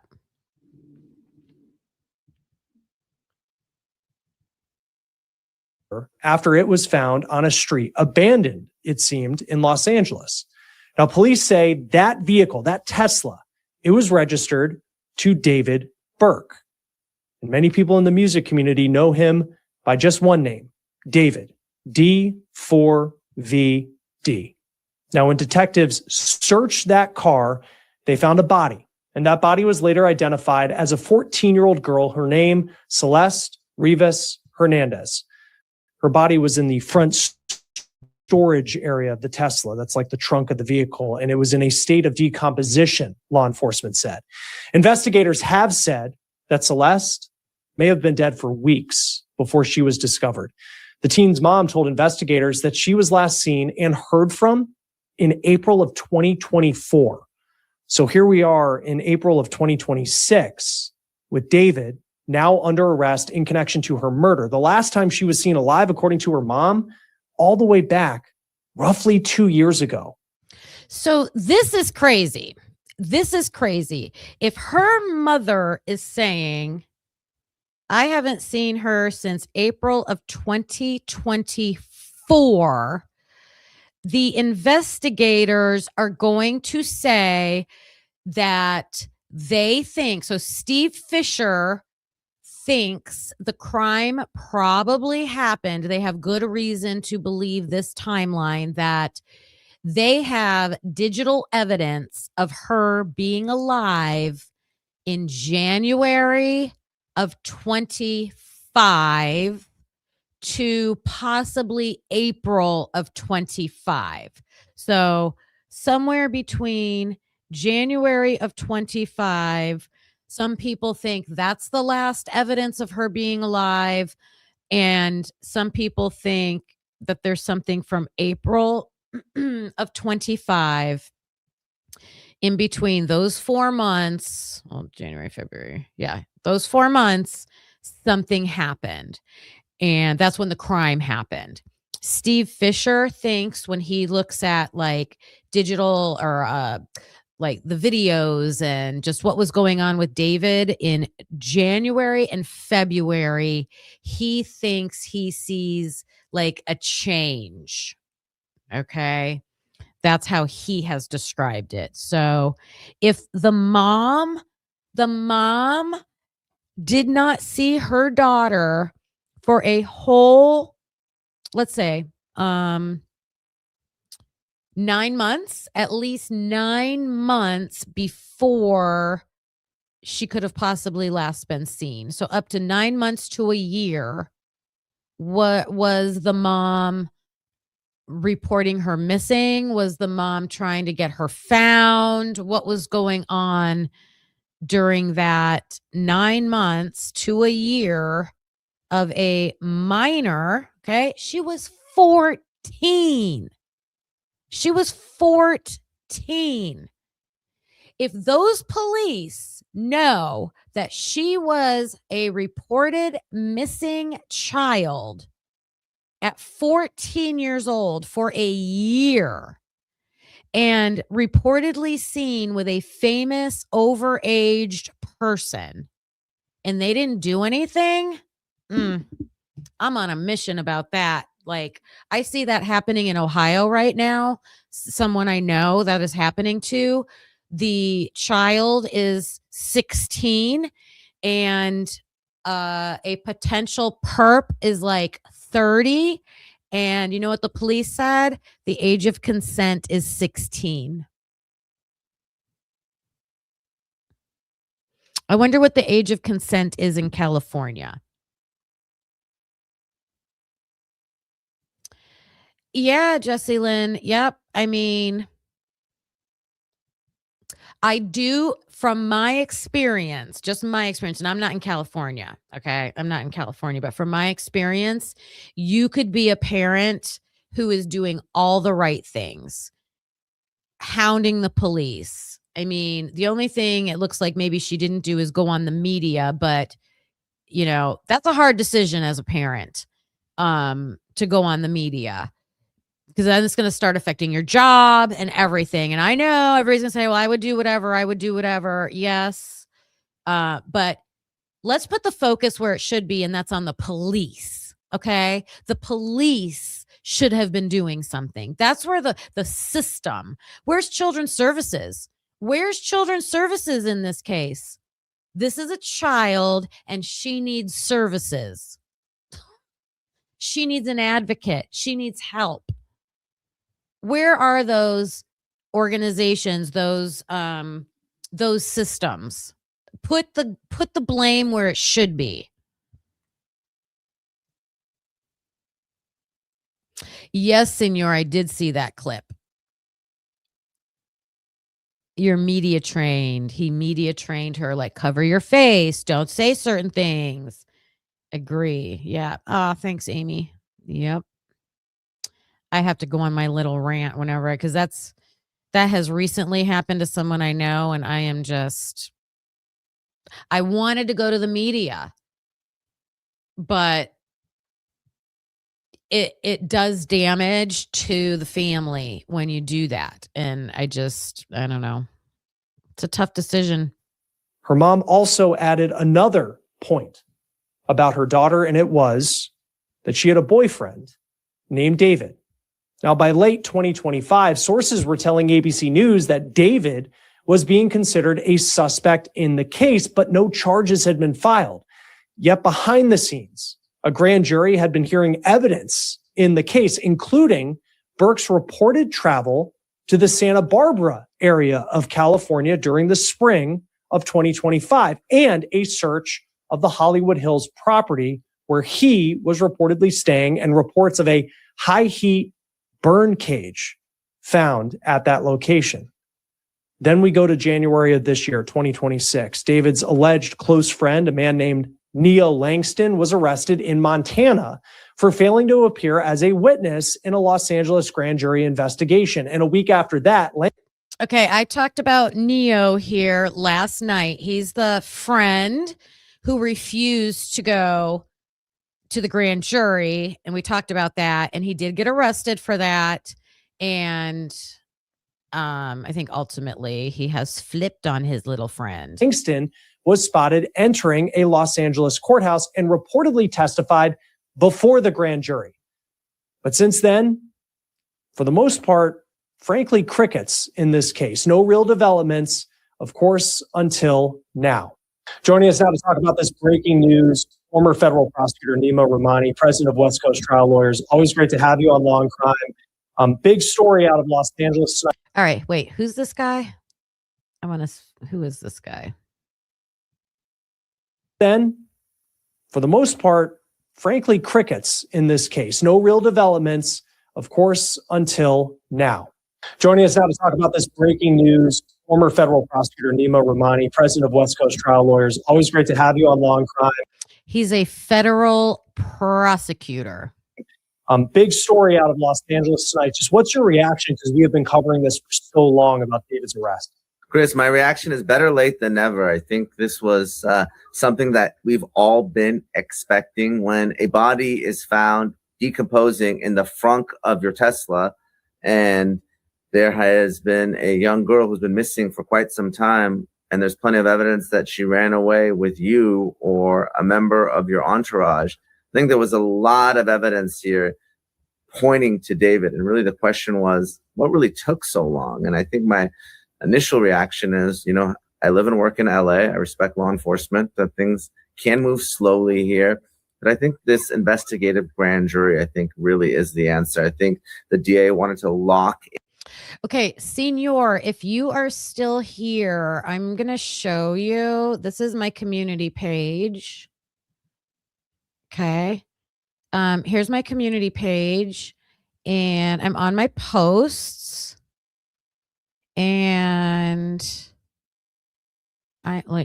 there something I need to public members? I'm trying to find where you said you put something.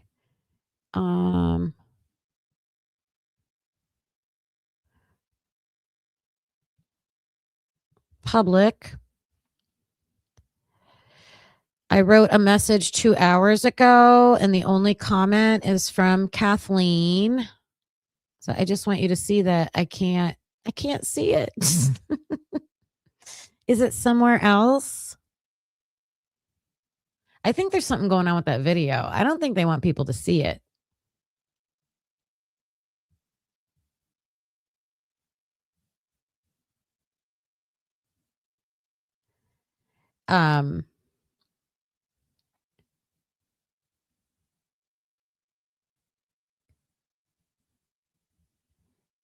Let's see. Back to here. Members of David's inner circle to make sure that they cooperate, they don't go sideways at trial. And I think that's what they were waiting on before they ended up arresting. So the announcement that came from the LAPD's TIO account says he's been arrested in connection to the murder of Celeste Rivas. And then it says that he's being held without bond. And then the case is going to be reviewed by the DA's office on Monday, or it goes in front of the DA's office on Monday. Like, if you can just walk us through the process of how that works, as opposed to them saying tonight, he has been charged with this and he's going to make his first appearance tomorrow. Well, typically when you're talking about the DA, it's a reactive case. It's not like this. You know, law enforcement, they arrest someone, they prepare a report, that file lands on the DA's desk, and there's a charging DA that makes a decision. It's a little bit different in this case because it's more of a proactive investigation. Obviously, Celeste Rivas has been missing for quite some time and has been dead for also quite some time. So you have this case that has been worked on for more than 6 months now. I mean, I think, if I recall correctly, Celeste's body was found in September. Yeah. We all saw the video of the car being impounded and that search. Then, of course, law enforcement executed search warrants at David's home. Again, all right, I don't want to listen to this guy drone on and on. I just want his information. Given how long it's taken, maybe folks had forgotten about it, but obviously there's been a lot of attention. Don't want your opinions. Right. And even when you think of LA, I mean, we've talked about Nick Reiner recently, very different. Okay. So I did hear Steve Fisher say that he was arrested on a complaint. Okay. And I guess that's what they do in California.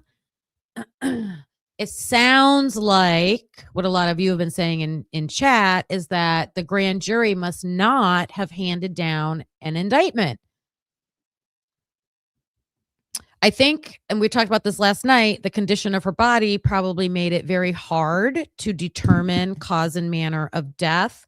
So we're going to listen to a little bit of information about the medical examiner. And I'm really loving what I'm hearing about this medical examiner in this case, as opposed to the Idaho 4 case. Medical examiner. It's not that one. Is it?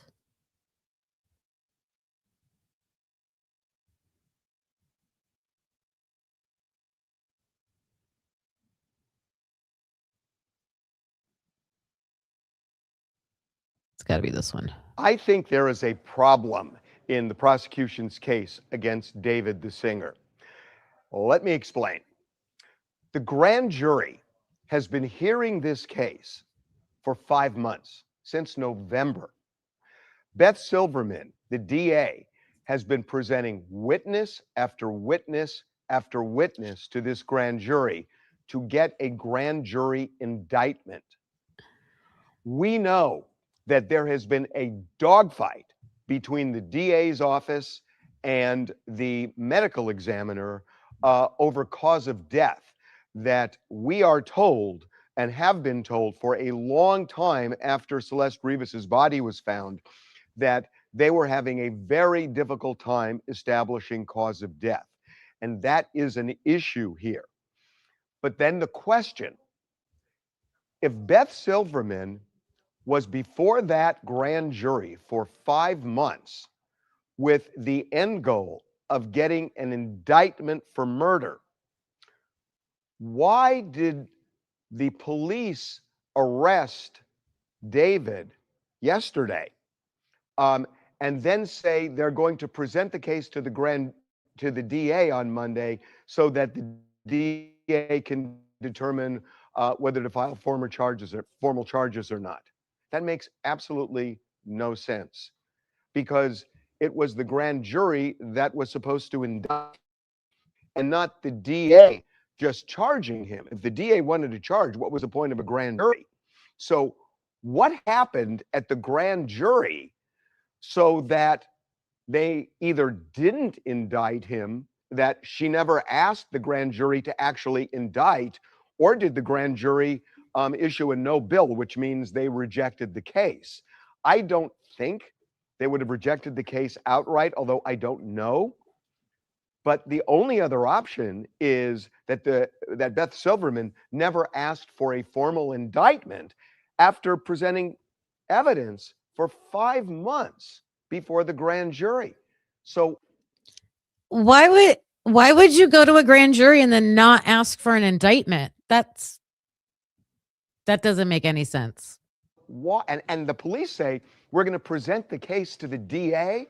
The DA's had the case for 5 months. What do you mean present the case? That's what I said. Like, I laughed about that last night. I'm like, in Idaho, you've got the DA shows up to the crime scene day one. DA, the prosecutor, defense, or district attorney is showing up to the crime scene for the Idaho 4 case. But in Celeste Rivas Hernandez's case, they're saying the district attorney had no idea about this case for 6 months, 7 months. It's crazy.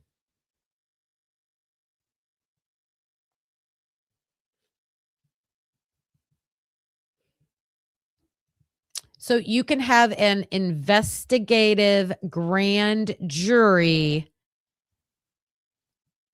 Interesting. That does not indict. So that must be a legal way to, and I guess that would make sense for this case because it seems like there's some physical evidence, but because of the condition of the victim's body, the length of time from the possible time of crime to the discovery of the crime, probably lack of other evidence, the police needed more like verbal witness testimony for evidence. And so that would make sense. So using that grand jury to investigate would make sense. So then if it's true that an investigative grand jury does not indict, then here we are. The police department got all their evidence. That must be enough. They made an arrest, but they still don't have an indictment. So now they're going to present all of the investigation evidence to a judge on Monday. That's where it looks like where we're at. Oh, Lucy, I need to wait for all your comments. But they don't. Okay, so then later they had a separate grand jury, but then they did not indict. I don't know. And you know, I'm not the only one that doesn't know. These reporters and everybody's speculating because nobody knows yet. Nobody knows yet. That makes no sense when you listen to what the police are saying. The DA has had this case. They're the ones that made the decision to go to the grand jury. Hi, Brooke. So why is the DA doing this and deciding apparently to file charges rather than to get an indictment? So there could be several reasons. The one that comes to mind is that a grand jury indictment gets very specific as to why they're indicting. And it may be based on the evidence that was presented that the DA is concerned that based on the way the grand jury would indict, it would leave a wide door open for the defense to come in and say, this is a deficient indictment in terms of proving the elements of murder. And the worry might be that a judge might dismiss the indictment. And I can't really think of another good reason, other than if the grand jury rejected the case, for the DA to spend all that time before the grand jury and then to say, okay, now we'll just charge him. It doesn't make sense. Breakfast is here. Hello, bacon, eggs, and hash. Hello, hello. Incompetent? I mean, maybe. Oh, my goodness. All right. I want to hear about this medical examiner. I think this is a very different experience with a medical examiner compared to Violence, they're even murdered. the Idaho 4 case for sure. So we listened to that one. I didn't write down.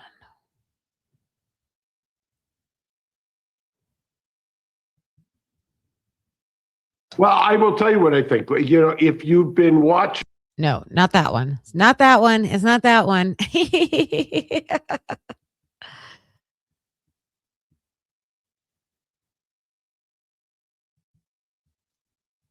Hey guys, I know I haven't posted on his account in a little or officials. However, when investigating first person where I think things are a lot. Was falsely reported an incident that somebody 7th, 2024. Obvious this all is, right? Where an investigator is how it works. On that actual live stream, there here that I received from his team. Person trying to expose David for likely his hope that music thing takes off crazy next. Hundreds of crimes that he could have used as an example when describing his This is all about his alter ego. A resurfaced clip from David on January 11th shows him with Celeste on stream, where he tells his mods to delete all VODs and clips after he ends the stream. Yo, wait. Oh, look it. Answer that one. That's so mean if you don't answer Which that. one? It was good to have a big fan. So thank you, Mitchell. I gotta sign with him if you even. We need to delete this. Maz, can we delete all VODs? And then as soon as the stream ends, delete the stream too? In the moment. All right. So there's that clip of Celeste and David being on that stream together. And I swear that's the one where she also says something about, they said a lot of things on that stream. That's why, plus she's there with him. And they're like, delete. Tendencies for sure, right? Tendencies. All right. So I hope it's this one. Folks, I've got another update for you guys in the David. Okay, so this channel is called Trap More Ross. I don't know if you guys are familiar with him. He just popped up for me. He's been doing everything D4VD. I again was looking for that Steve Fisher video, and he might have what I was looking for in this video, so that's why I wanted to share this case. There's been a new interview and some new information coming out, and now Redditors think they might have solved when the murder actually took place. So first off, I want to just react to a bunch of clips from this new interview, okay? Or, it's basically, this interview has just dropped.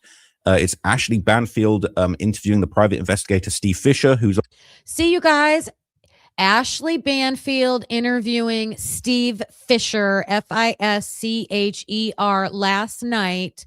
Lucy, if you're listening, I got a challenge for you. Can you find that video? Because I could not find it. Ashley Banfield interviewing Steve Fisher last night. I should have showed it last night when I had it queued up.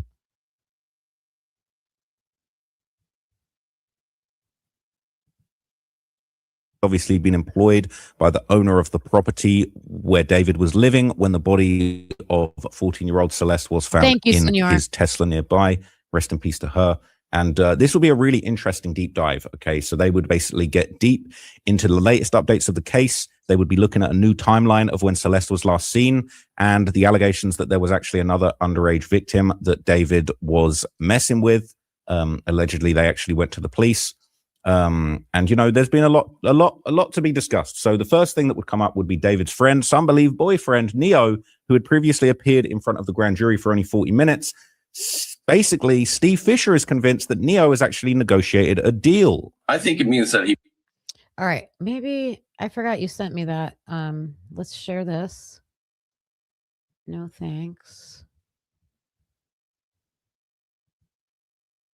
Been arrested after 7 months. The 21-year-old was taken into custody by the Los Angeles Finally. Police Thank you, Department on senor. Thank you. suspicion Thank of you. murder in the death of 14-year-old Celeste Rivas Hernandez. And police say the arrest happened today with detectives from the LAPD's Robbery and Homicide Division taking Burke into custody. He is now being held without bail. To be clear, I mentioned this before, this is a major break in the case that has been haunting investigators for months. To be clear also, he is innocent until proven guilty. I'll talk about what this all means. But ever since September 2025, when police popped the trunk of a Tesla that was found abandoned in the Hollywood Hills and discovered the dismembered body of teenage runaway Celeste Rivas Hernandez, we have been talking about it. And as the investigation unfolded, there were even more disturbing alleged details emerged, including that parts of her body had been placed in bags inside the vehicle. And since then, there has been intense speculation. Pre-purchased cadaver bags. Whoever did this, in my opinion, would have, to me, that would say premeditation, right? Very sick. Hey, sausage biscuits. We've got the whole breakfast crew in here today. Awesome. Hi, CAO Kane. Good to see you guys. I'm talking D4VD, and I am going to get this video to the point where Steve Fisher, the private investigator, is going to tell us what he thinks. To missing persons private investigator Steve Fisher and LA Magazine contributor Lauren Conlon. Both have been covering the story since it began. Steve, stand by. Lauren, I want to go to you. You have a few more details about the actual arrest of David, right? Yes, Jesse, we've all been waiting for this day for a very long time. And reportedly, David was arrested at the home he was staying at in Los Angeles. Now, we don't know where that is, but as you said, he has remained silent and out of the public eye for 7 months. So, you know, that's true. And I don't think it's a good look for him, but I do understand that that's what you do in situations like this. Good point, Brooke. How come everyone but Brian Kohberger gets innocent before guilty? Remember, they're innocent before guilt, before guilty. But not Brian Kohberger. He got trashed. I'll be interested to see what happens with David, especially after Monday, if he does get indicted. I'll be interested to see, do you think they'll let him out on a bond? Yeah, there's a lot that we're going to see on Monday, I believe, what's going to happen.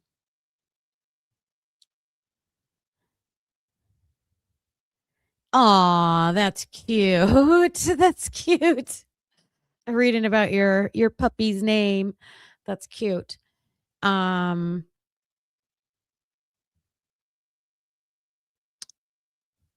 point there, Brooke. Okay.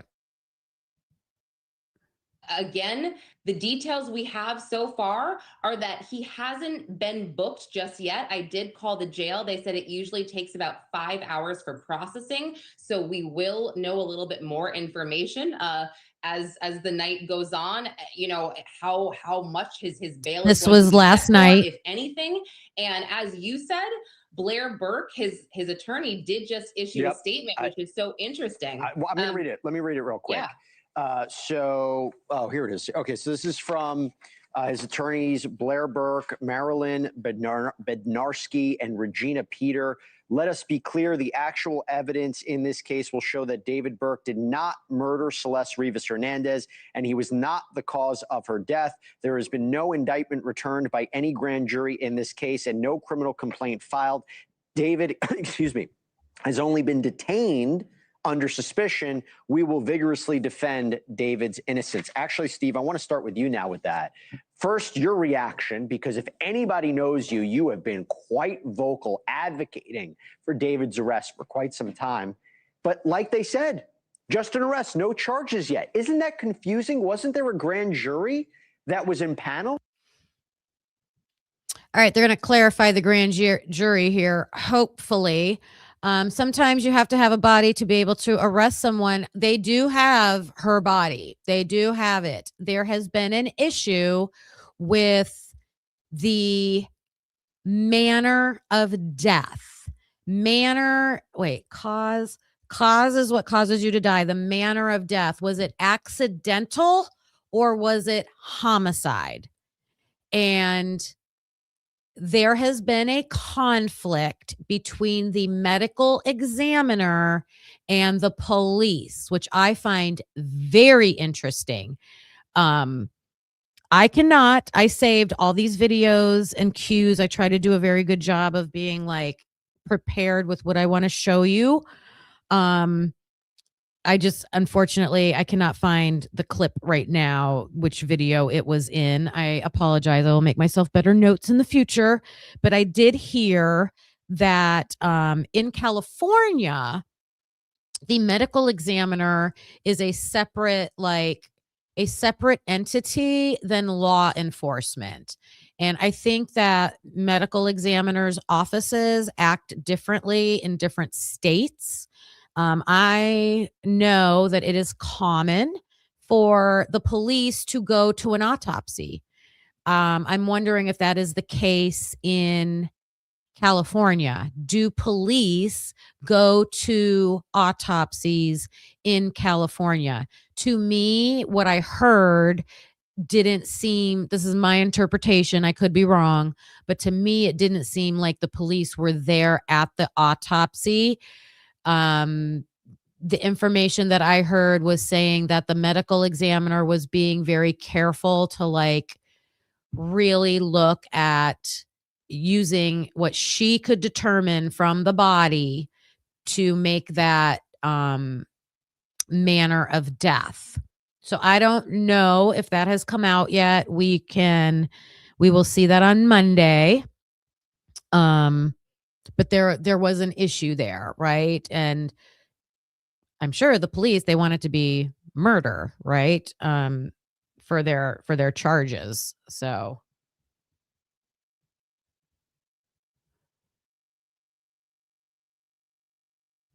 yep.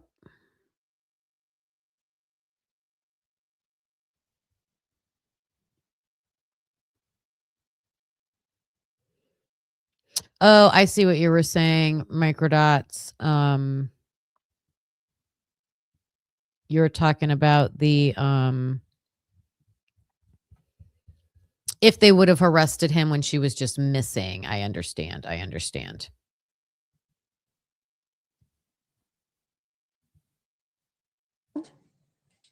It's really confusing, and I'll tell you, I tweeted about this exact thing before that statement came out. I was surprised that this arrest was by complaint. It was not going to be sent to the DA's office to consider being charged. This is not an indictment of the grand jury.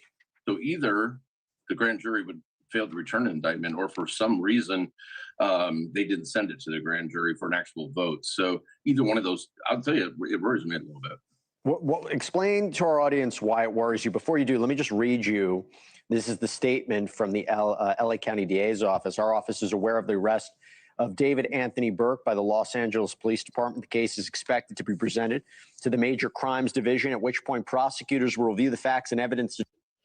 This is very weird. So then why are they arresting him? So Steve Fisher just said either the grand jury did not return an indictment. So they said not enough evidence to say that David is responsible for killing Celeste. or he's saying that the police, the prosecutors, never asked the grand jury to vote. So, like Lucy was talking about earlier, were they just using the grand jury to investigate? And now I hope that Steve Fisher is going to address, is there another way? Who can make an indictment? Who else can make don't you have to have a pretrial? Like, how does that? Because Brian Koberger didn't go to pretrial. That's where does a jury decide that if there's enough evidence to indict? Determine whether there is sufficient evidence to file charges. At this time, additional information is not available. We will share an update on Monday once a filing decision has been made. First, two questions to you, Steve. Were they aware that LAPD was going to arrest him? And two, why does this worry you? You're saying maybe the case is not strong? I don't know if for sure if they were made aware. Normally in circumstances they would be, but I don't know. Is there now a break possibly between LAPD and the DA's office on this case? It could be, because we know that there was a grand jury impaneled. We know that because the filings that the DA's office did in Texas, that was by the DA's office, so they're aware of this case. The fact that they didn't arrest him by indictment, and strategically would make sense that they go for an indictment, I guess, if they want to keep everything really private like they have done. But now it's got to go to a preliminary hearing. So I don't know if there was they couldn't come to terms, and LAPD said, listen, we're just gonna throw it out there and arrest him and see if the DA's office picks up charges or not. Well, look, if you're right, I mean, this could have been just an investigative grand jury gathering evidence, locking in testimony. Maybe they didn't feel they could get a majority of jurors to believe that there was enough probable cause for a charge. Maybe unlikely, because, a grand jury is relatively low standard. But then, like you said, maybe you go to a preliminary hearing in front of a judge, you present the evidence. Lauren, I got to go to you on this. Two parts. One, I mean, you said it, we didn't even know where David was. I didn't even know he was staying in the Hollywood Hills. That was a shocker, what he was doing there. But any response from his family, any response from Neil Langston, who was his apparent friend that was arrested for allegedly not providing testimony, for not testifying in front of the grand jury, he had to be arrested and then actually reportedly brought to an LAPD, a Los Angeles courtroom to testify. Are we getting any response from third parties here? So I did just do some digging previously after the news of his arrest. I reached out to the Burke family attorney, Kent Schaefer. I literally just got an email back from him, and this attorney was responsible for filing the writ of habeas corpus, so the family didn't have to testify and travel to Los Angeles. And I said, what do you know about? See, I thought I heard that too, Mike Waters. Thank you for that. I thought that was the case. That's interesting that the medical examiner was saying this is a homicide. Thanks for your information, Lucy. I appreciate you. I was just thinking that someday I'm going to have covered and reported on enough cases that all of these like processes and procedures and questions that I have, like this one about indictment versus the complaint, I will have seen that before, and I'll be like, oh yeah, that's this, this, and this. But right now I'm getting a crash course. About this arrest, and he said, I don't know much more than you. I reached out to Josh Marshall for a statement, his manager. I have not heard back yet. And Neil Langston, I went directly to his Instagram to see if he posted anything, and his Instagram, while it still exists, it's wiped. He completely wiped it of every single photo. Previously, he had wiped it of just photos of he and David. Now it's totally gone. So I mean, and he was quite vocal on there, Lauren. He relatively recently, Neil Langston posted a bunch of kind of cryptic messages, seemingly referring to David. Yeah, I mean, it's clear to me at this point that David, nobody wants anything to do with him. I mean, everybody is like, "Whoa, I'm staying away," or that's what it seems like to me. But I think the big question here is going back to what Steve said. I mean, this arrest reportedly is based on probable cause at this point. So what changed? What piece of evidence came forward now that they didn't have 7 months ago? That's what I'm asking myself. That's fair. Steve, look, one of the reasons we don't have a lot of questions, a lot of answers, is because the medical examiner's report has been sealed. This was sealed right per the LAPD. I wonder now if there has been an arrest, is that going to be unsealed? Because if you hear his attorneys saying he's not the cause of I wonder if it's the medical examiner stating homicide as being the manner of death that gave them the go ahead for the arrest. I don't know what else it would be. death, what exactly was the cause of death? So now that he's about these charges are about to be sent up to the DA for consideration, now they'll probably switch their strategy a little bit. And if that's the case, they got something in there that they think points away from David, they're going to want that unsealed, and they're going to have to unseal it anyways now because there's going to be a prelim hearing, assuming he pleads, not guilty. So it's funny. Things are going to really now an indictment. Everything would have stayed sealed, and now that's different. So we're about to, if it moves forward, we're about to see a lot, I think, which is healthy, I think, for the case. That's interesting. So if there would have been a grand jury indictment, everything would have remained sealed. And then he's saying, since there wasn't, and this is going to have a preliminary hearing, we're going to get to see, we should be able to get to see a lot of evidence. So that's going to be awesome. I hope that we are allowed to see that hearing. I will be covering that. Lauren, what about Celeste's family? I don't know if there's ever enough discussion about her family, what Hi, they've Halls. been going through, what information they have or have not been provided over the last 7 months. Have you hearing anything from them? Yeah, I Regarding mean, this my arrest? heart breaks for them, Jesse. My heart really does break for them. And initially, it was really her brother that was speaking out to the press. I don't know too much about her mother and father, except I don't think they speak very good English. I think there's a language barrier. So, they haven't really been vocal about this. I know her aunt initially was pretty vocal when she was missing. I saw a lot on Facebook, her cousin as well, but that's really all I know. I'm going to just really, again, stay on top of this as I have been, because I know Steve, we've been working together on this a lot, and we've just been waiting for this day and for the evidence to come out. I mean, everything has been so secretive, as you said, right down to the medical examiner's report. And one of the first things I did, and even though I knew it probably wouldn't be available, I started refreshing that page again because, I mean, supposedly or reportedly, her cause of death was undetermined at one point because her poor little body was so badly decomposed. Steve, at one point, when this is the last part before I have to go, Steve, remember they said they didn't even know if there was any crime beyond concealment of the body. They couldn't even determine if this was or they didn't even come out publicly and say it was a murder. Thank you, Dago. Which is baffling because that was never true, because they knew she had been dismembered when they came out with that. And that is a mutilation of a corpse. That's a felony in California, not a misdemeanor. So that was an untrue statement. So this is where I'm still very confused about what's going on here. Okay, so here's what we're going to do. Obviously, we're going to stay on top of this. We will see what happens Monday and going into next week, how this progresses. Yes, we will. Okay, you guys. So thank you for hanging in there with me while I covered this the past 2 days.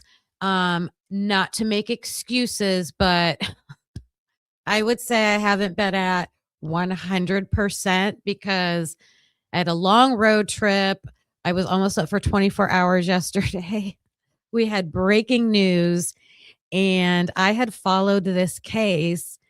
I haven't talked about it in a while. I haven't made, I got into Nancy Guthrie. I've been following the Idaho 4. I haven't done, to me, I didn't feel like there were big updates that I was seeing about this David case.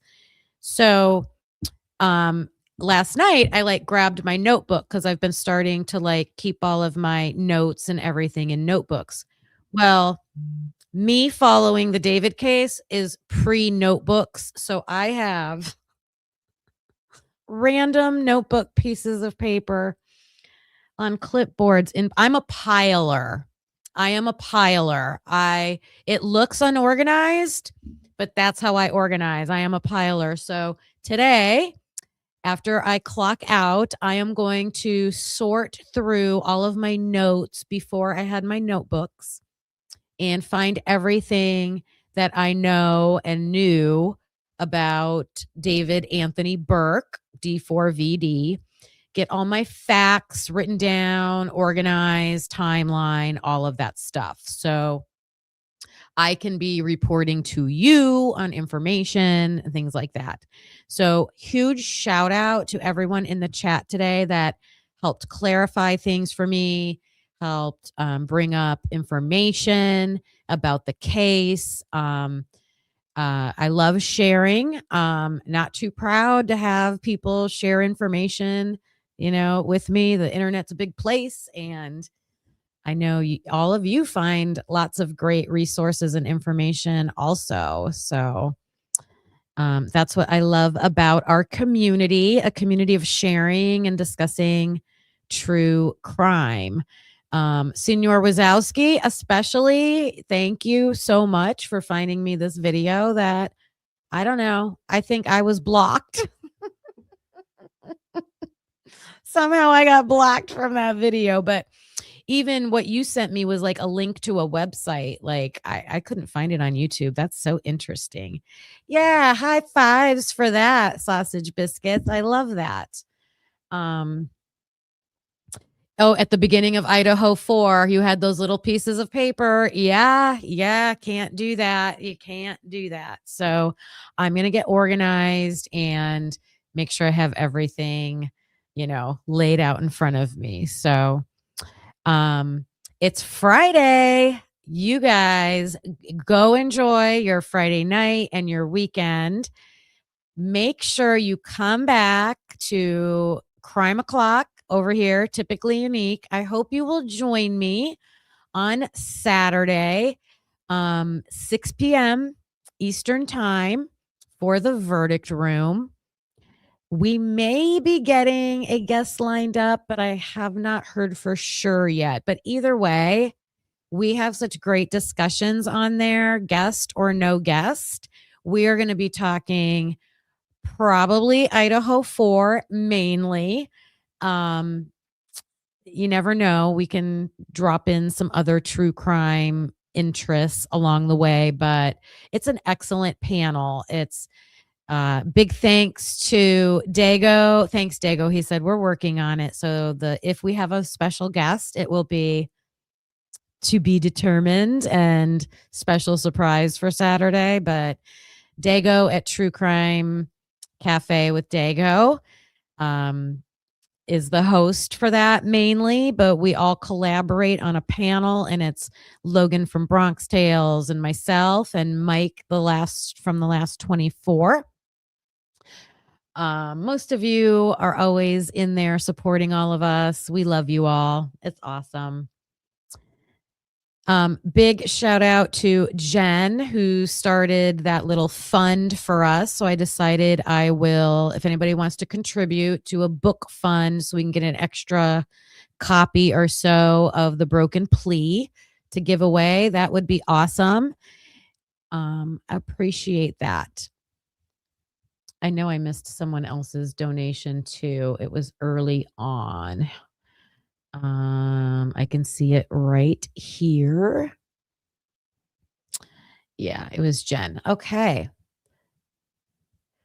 I'm sure Dago is going to be going live if he's not like, shut up and quit talking already, Kim, so I can get on there. He would never do that, you guys. I'm joking. I'm joking. But let's go look for Dago to go live. Support him. Don't forget Skull Mackay going over to check his channel. Please subscribe to him. He's so close to that 1,000 mark. Share his channel so he can hit that mark. It's such a big milestone when you do. I appreciate you all. Have a great rest of your day and weekend, and I'll see you tomorrow, 6 p.m. Bye. Thanks for watching, hope you felt the spark. Please hit that like before it gets dark. Subscribe, it's free and keeps us going strong. You're part of the crew now, right where you belong. Join us next time, same truth, same fire. We bring the heat and never tire. We're typically unique and proud to be a husband and wife in podcast harmony. That could be unique, yeah, that's you and me. Don't forget to like and hit subscribe, it's free. Come back again, we'll be right here with truth and laughs and zero fear.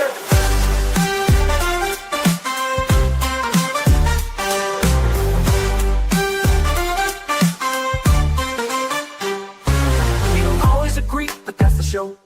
One love, two minds, letting it flow. We dig deep with crack jokes, we call it like we see. If that's your vibe, you belong here with me. We don't always agree, but that's the show. One love, two minds, letting it flow. We dig deep with crack jokes, we call it like we see. If that's your vibe, you belong here with me. We don't always agree, but you felt the spark. Please hit that like before it gets dark. We dig deep with crack jokes, we call it like we see. If that's your vibe, you belong here with me. Thanks for watching, hope you felt the spark. Please hit that like before it gets dark. Please hit that like before it gets dark. It's free, it keeps us going strong. You're part of the crew now, right where you belong. Join us next time, same truth, same fire. We bring the heat and never tire. We're typically unique and proud to be a husband and wife and proud to be a husband and wife in podcast harmony. Yeah, that's you and me, that's you and me. Don't forget to like, hit subscribe, it's free. Come back again, we'll be right here with truth and laughs and zero fear.